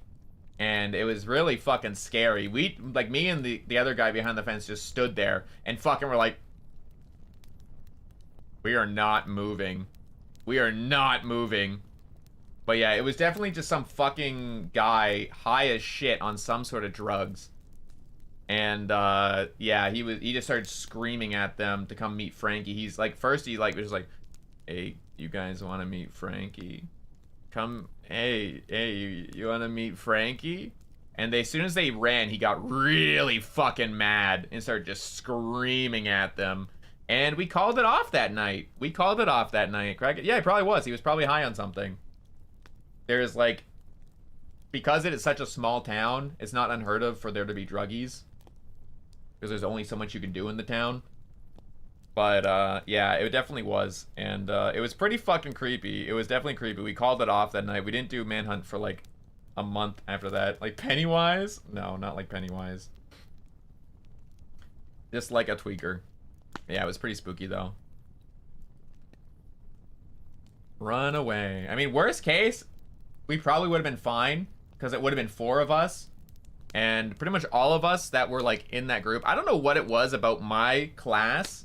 Like my group of friends growing up, my class. We were all basically like insane levels of jocks. Like my class alone had 2 guys who went on to be in like professional hockey teams. We had one guy who was basically hailed as the best basketball player in the region for our age. They had me, who was like basically getting scouted for professional soccer, like for university soccer, like just about before high school even. Like we had like a lot of really, really like talented sports kids. And then all of us, of those sports kids, were generally, I think about half of them at least, were in martial arts, myself included.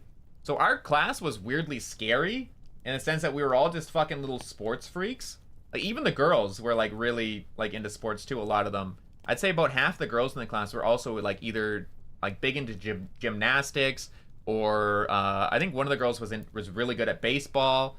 One of the guys who joined our class later on, oh yeah, he was there too. So it would have been nine of us. He was a what's the word for it? He's a not professional, but he was a competitive swimmer. And did water polo and stuff too. He apparently later got arrested. Oh, I didn't know about that, but apparently he got arrested. I don't even know why, and I don't really want to know why, because I kind of like didn't stay in contact with any of my old friends because they all kind of left the city.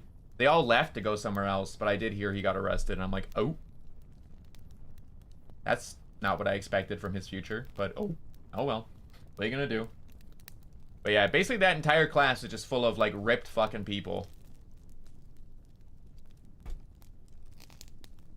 It was kind of crazy. That's why it's like, I told the story before, which isn't a horror story, but just like TLDR.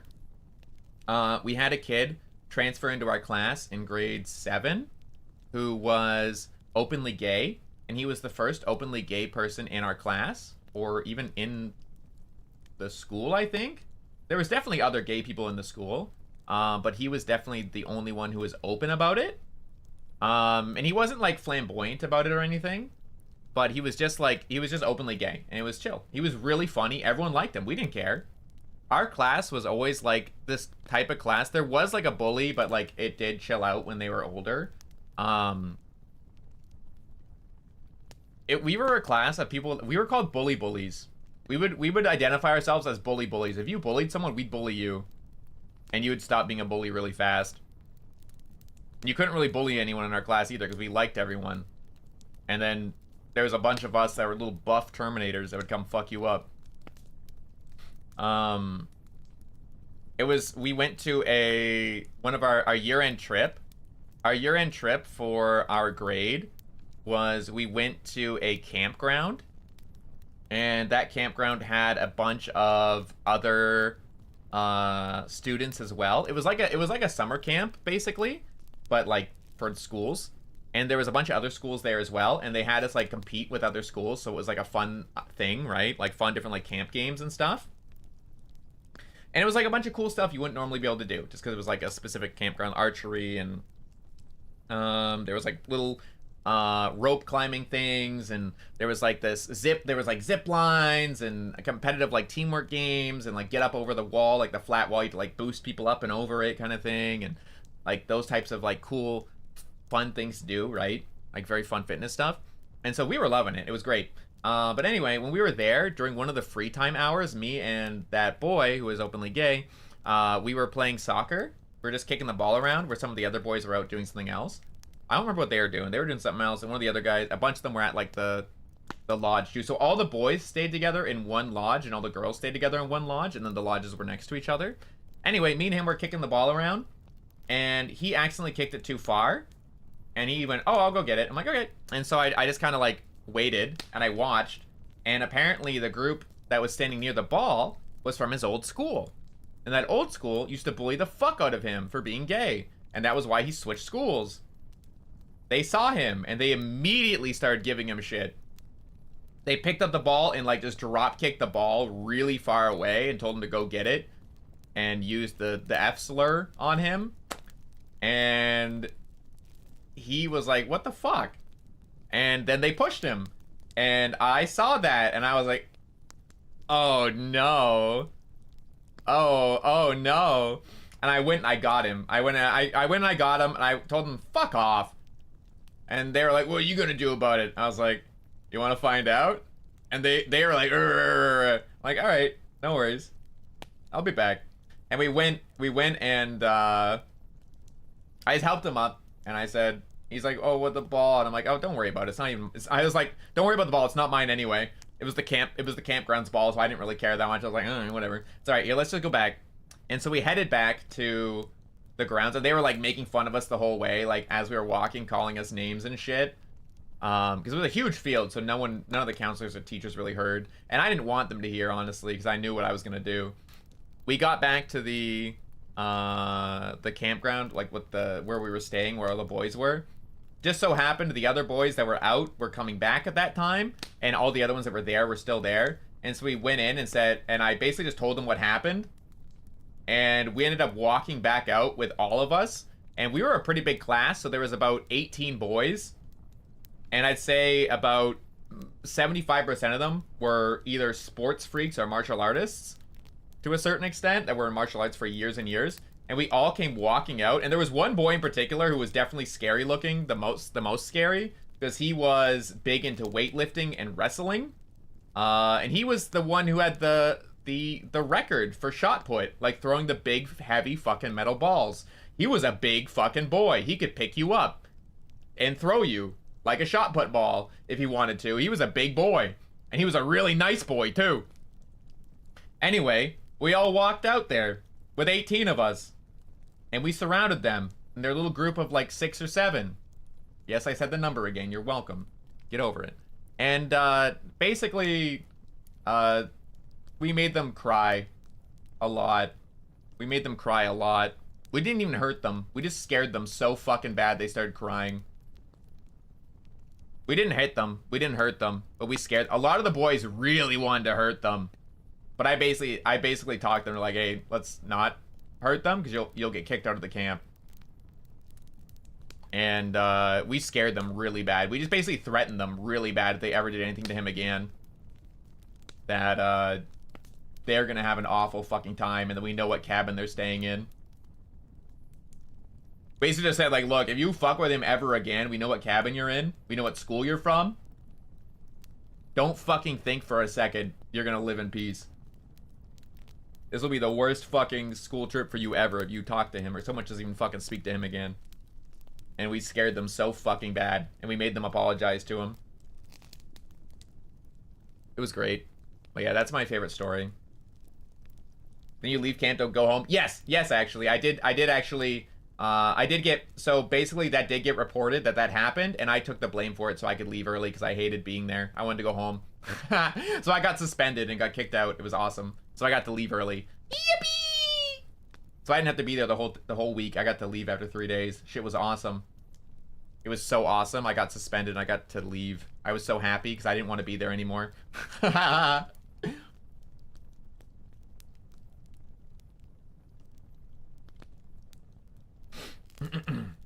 Bonus! Let's see.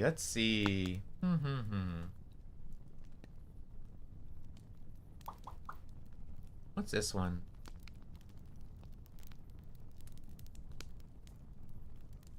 I'm gonna do one more story. Let's do one more story. No more yapping.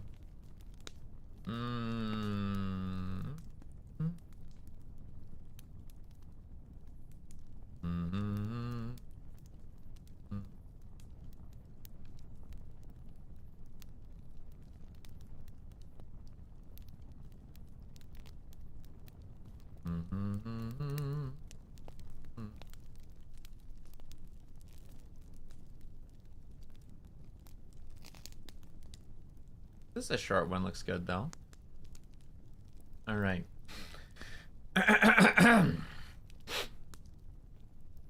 This is called sleepwatchers.net. Let me check our time on our... Oh, let me reset the fire as well. There we go.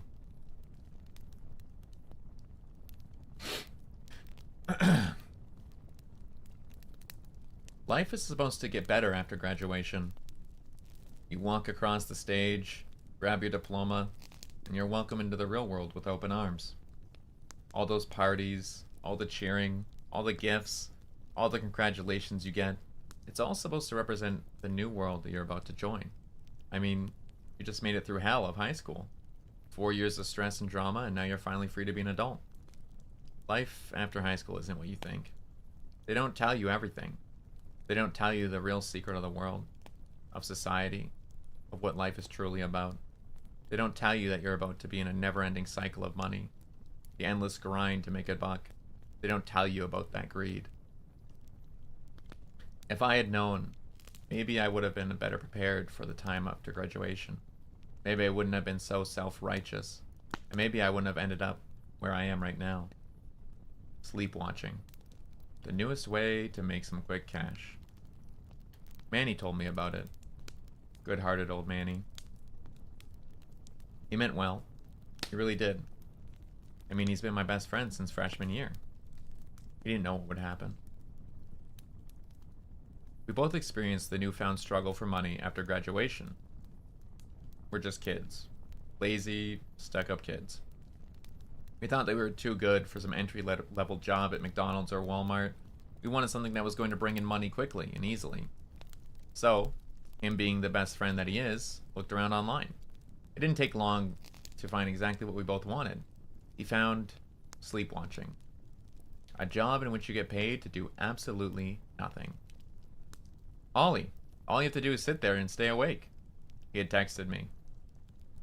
The way he explained it, sleep watching would be the easiest job on earth. And just like most things that ended disaster, it seemed too good to be true. So, me, being exuberant about my brand new job opportunity, I raced to my computer with all the excitement of a boy who had just found Wonka's 5th and final golden ticket. You see, it's a pretty ingenious idea. People are afraid of being alone. With how connected the world is these days, they can't stand the loneliness of the night. So, of course, these people would pay extremely well just to have someone sit up with them while they rest for the night. Sleepwatching.net, as I found out, is the premier place to get all of your sleep watcher needs. Just apply and join as a trusted watcher, and in a few days be matched with a sleeper in need. I signed up that day. Oliver Twitch, I typed into a bar, putting in information that you shouldn't into any website. I assured myself, though, I understood that sleepwatching.net needed to do a security check on me. Make sure I wasn't joining in for any nefarious reasons. It took a few days for the acceptance email to finally come in. I remember getting it. How I'd been refreshing my email endlessly, just waiting for the green light to pay dirt. Green light to pay dirt. I immediately logged into the website, and to my surprise, I already had an alert from a sleeper in need. In that moment, I wasn't thinking. I just knew that someone was willing to pay me. I clicked on the link, and it gave me a brief profile of the sleeper who wanted me. Her name was Viola. A sweet name for a sweet, innocent old lady. 74 and alone in life. Her husband had died a few years earlier, and her family had leased her out to an apartment and forgotten about her. She put on her profile that she had had some trouble sleeping as of late, and thought of having someone younger there with her would do a lot of do something to help ease her insomnia. I greedily accepted. The rate for the job was amazing. Old people pay extremely well. We messaged a little that day, just short messages. She wanted to make sure I was okay with the job and the pay. All she needed me to do was to be on the webcam feed. And she said she was fine with me doing anything else during the night. It had been around noon when we talked, so I decided to take a nap. I had to be prepared for the all-nighter. An all-nighter that would hopefully get me paid. It got dark around 9 where she lived. I was an hour behind, so it was still daylight when we got ready to call. Before I hit the dial button, a pop-up window appeared on my screen. A special message straight from sleepwatchers.net. The rules, it said across the top of the page. Listed below this simple heading was a short list. Do not fall asleep. Or 1, do not fall asleep. 2, under no circumstance may you wake the sleeper.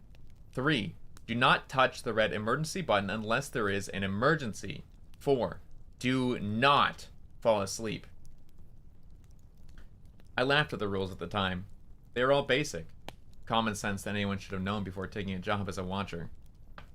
Excuse my neck cracking. I clicked the agree button at the bottom of the page and waited for my call to Viola to connect. She was such a sweet old lady. She had this innocent smile on her face as she appeared on the screen, and she looked genuinely happy to see me. Hi, Oliver, she said. Thank you so much for doing this. I hope this isn't too much trouble and that you have a good night. I assured her that I would, and I had a few open tabs and I would be working on while she slept. I told her good night, and she laid down into bed. In what seemed like just a few short moments, she was peacefully asleep. I watched her for a little while.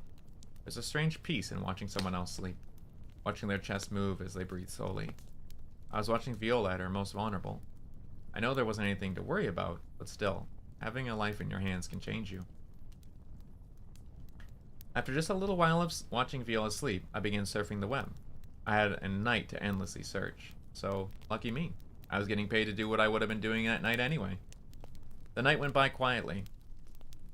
There was one point during the night I thought I heard something coming from the video feed. Almost sounded like breathing. But being the smartass kid I am, knew that it was just the sound all video cam feeds make when both sides are silent. I now realized that only one side of the feed had been silent. In the morning, when the first rays of sun were beginning to fill Viola's room, she woke up. No alarm for her, just sunlight. I happened to be watching as this happened. Just doing my job, you know? Her first move was to look to her side, the empty portion of her bed. She placed her on...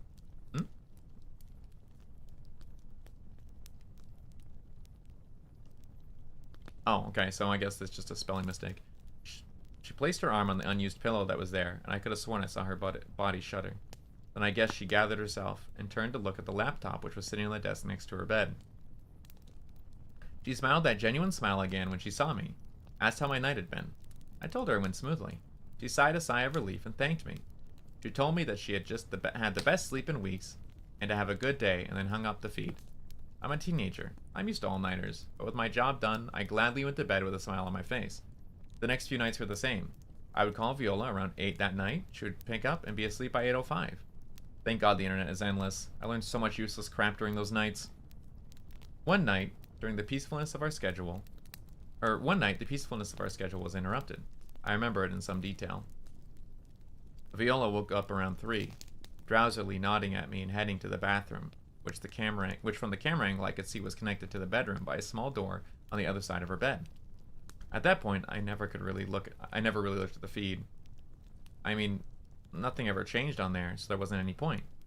I only ever really looked to have a moment of peace from the bluntness of the internet. I was watching while she was in the restroom, though. Maybe out of boredom, or maybe because I wanted her to feel safe when she got back into bed. I can't really remember. But I saw something while she was in the bathroom. It was just for a second, but I swear to you that I saw it. A hand. An oversized, bleach white hand. It was inching its way out from behind a curtain that covered the window. I only saw it for a second, but it raised every hair on my body into attention. I continued staring into that same spot, trying to catch any more evidence of something being wrong. Nothing happened. So I shrugged it off, blaming it on the mixture of midnight drowsiness and Red Bull. I almost said Red Bull again. Viola came out of the bathroom and went back to bed. Her only communication to me was that the soft smile...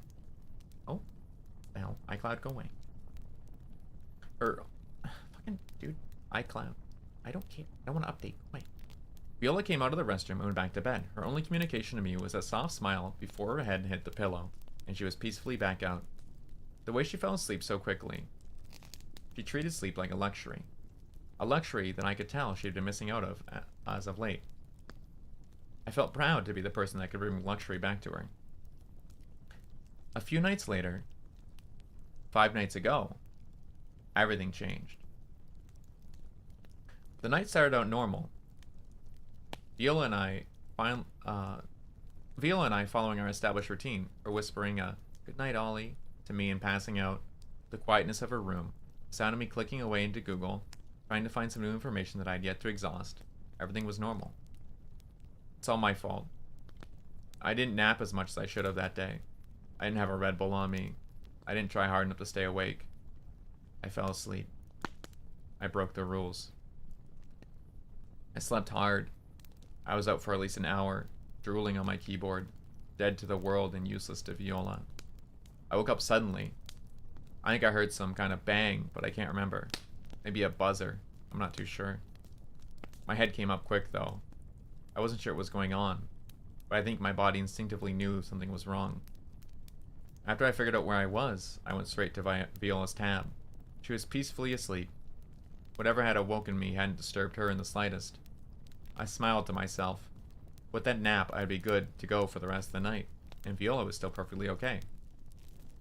That's when I saw him. The ghoul that I now call the Watcher. My smile was instantly gone. He was standing in the corner of Viola's room, mostly hidden by the darkness. What I could make out about him was his extreme height and his narrow body. I could also see his eyes. They were white. Entirely white. They seemed to be reflecting some ungodly light, and they were directed straight at me. I couldn't move. Fear was like ice, and in that moment it froze me. He began to move towards Viola. He didn't walk, but he didn't float. Like a ghost, he moved smooth, but at the same time his movements were rigid. Viola's back was to him, and her sleeping face was pointed in my direction. This is when I broke Rule 2. You see, I did the only thing that I could think of doing. I yelled. I screamed for Viola, trying to wake her. It worked. I now wish it hadn't. Her eyes popped open and instantly locked with mine. As she did this, though, Watcher was upon her. He began slamming both of his fists into her body over and over again. It made me sick. It made this sick, wet sound, a rhythmic thud. I saw it all. It was like having a front row seat to a band that disgusts you. I saw the look of surprise she had when she first woke up, the confusion on her face when he first slammed that white fist into her, and then the fear as she realized what was happening. Blood was everywhere. It wouldn't stop coming. Viola's eyes were on me the whole time. She had crying. She had given up and she was just steadily weeping as he beat her. Ollie, I barely heard her whisper, help me. I tried to do the only thing I could. I grabbed the mouse and clicked onto that red emergency button, the one that's supposed to be used only during emergencies. It didn't work. This feature is restricted at the current time to user Wishbone 43. Reason: disobedience of the rules. Some way, somehow, Sleepwatchers.net knew I had fallen asleep. It knew, and now it was punishing me. I turned my attention back to the thing as it continued slamming its oversized fists into Viola. Those once white hands were covered in blood. Viola's eyes were lifeless. She was gone. I could still hear her plead for help in my ears. I cried. I sat in front of my computer with my head in my hands and I cried. Viola died because of me. An innocent old lady because I couldn't keep my stupid little eyes open. Remember how I talked about how it feels to have a life in your hands? Well, it really, really sucks when that life is lost and you're to blame. The tears wouldn't stop coming. They still haven't. I listened to the continuous slamming of the Watcher's fist into Viola's body. After a little bit of time, they finally stopped. I took every ounce of courage that I had to look up, but I did. Those white eyes were staring at me. Those huge white hands covered in Viola's blood hung limply at its sides. Those eyes didn't say anything, but I knew what that thing was trying to tell me. It's all your fault, Ollie. I haven't slept since that night. Viola haunts my dreams. If I close my eyes for even a second, she's there, screaming at me, cursing my name with that innocent voice. She knows it's my fault and she won't let me forget it. That thing is coming for me. Viola's death was just the beginning. The first part of a 2-part punishment. My death will be part 2. I don't know what to do. I haven't told anyone. I know anyone that I could possibly tell would think I'm insane. If they didn't instantly call me crazy, well, they would know that Viola's death is my fault. It isn't that monster's hands that are covered in blood. It's mine. He's been getting closer every night. At first it was just the shadows. Things that could be mistaken as nothing. But now I hear his breathing. I see those blood-soaked hands everywhere. That low, almost silent breathing. I hear it no matter where I go. He's always watching. I know he's here right now, behind me as I type, standing over my shoulder and reading what I have to say about him. His nightmare is torture. I'm gonna go insane soon if I don't sleep. Please, I need your help. I'm begging you. I'll give you everything I own. Just please go find my account on Sleepwatchers. Please be my watcher. I won't make it through another night without one. Don't let me die. Don't fall asleep.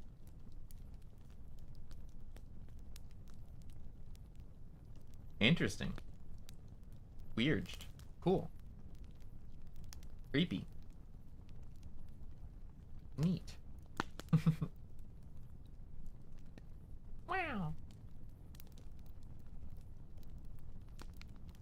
Like TOS sucks. True, bro. True.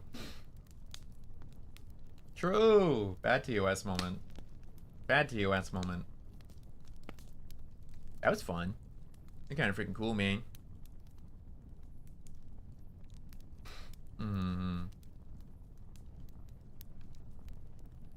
Kind of a cool thing. Kind of fun to do this. I don't want to think about it. Interesting. Yeah, there's a lot of questions. I mean, the thing is, at the end of the day, these are all just stories that are written by someone. I didn't go through and, like, check which ones are the best or, you know, well, whatever, right? I just kind of picked random ones and went, okay, this one sounds fun, why not? This one sounds like it'll take, like, 10 minutes to read. Oh, this one sounds like 20 minutes. Okay, let's do that one. Right? It was interesting. It was an interesting concept. I think it was cool to try something like this. I've never tried any kind of stories or anything like this before, like just reading. So it was cool. It was fun to try. Interesting. All right. That was fun. That was a fun little stream, I think. That was a cool time. I enjoyed it. We're going to call it here, though. Thank you guys for joining me. I hope you enjoyed. Hope you can listen back to it maybe and enjoy them or do whatever. I just looked at, I went to go click raid and I don't see a single person live right now on my subscribe list, or scratch his head. Sunday moment. Hashtag Sunday moment. So I guess we'll just end. Thank you guys again for hanging out. Yeah, this is definitely something we can do again in October for sure. 100%. I'd be down for that. But I'm gonna go chill out. I have a few things to work on today that I put off from yesterday when I wasn't feeling too good. So I'll be working on a few things today. Yeah. Other than that, we're just big chilling. Next week there will be a collab, at least one. Let me double check my schedule, my little phone schedule. I try to put things on my phone so I know when they're happening. Fine. Double check. For some reason I didn't put it on my phone because I'm stupid. Pee hands. Here, hold on.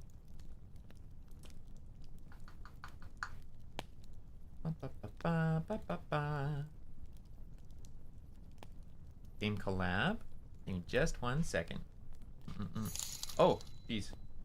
Thank you. Steffi2081 contributed $25 to the guild. Thank you. Thank you for stream. That was so fun with all the stories. I'm glad you liked it. Thank you. Appreciate it.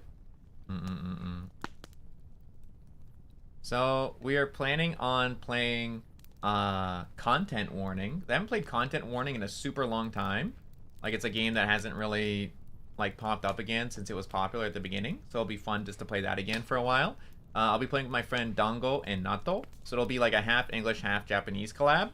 We'll be playing it at on Thursday. It'll be on Thursday at 10 a.m. instead of our regular noon, so 2 hours earlier than normal. So it'll be a lot of fun, I think. I think it'll be a really good time. So it's nice to get to catch up with them and then do a little bit of a mixed English and Japanese, because they Nato is Japanese and can speak English, and then Dango kind of sits in the middle. She sits like, she's from SEA and speaks English and Japanese both very well. And then I'm English and can speak Japanese somewhat. So we have a fun little middle ground of us hanging out and stuff. So it'll be nice to see them again. EU-friendly time? I mean, it's 10 a.m., so it's 2 hours earlier than our regular time. So if that's friendly for you, then thumbs up. Because they're in JP time, so 10 a.m. for me is 11 p.m. for them. So, we can't do it any later. So it'll be 10 a.m. EST on Thursday, 4 days from now. Alrighty, that's the main thing to really announce. Other than that, just another regular week. And yeah, thank you guys for hanging out. I appreciate you. Big love, big care. And I will see you guys next time. Bye-bye. Bye-bye.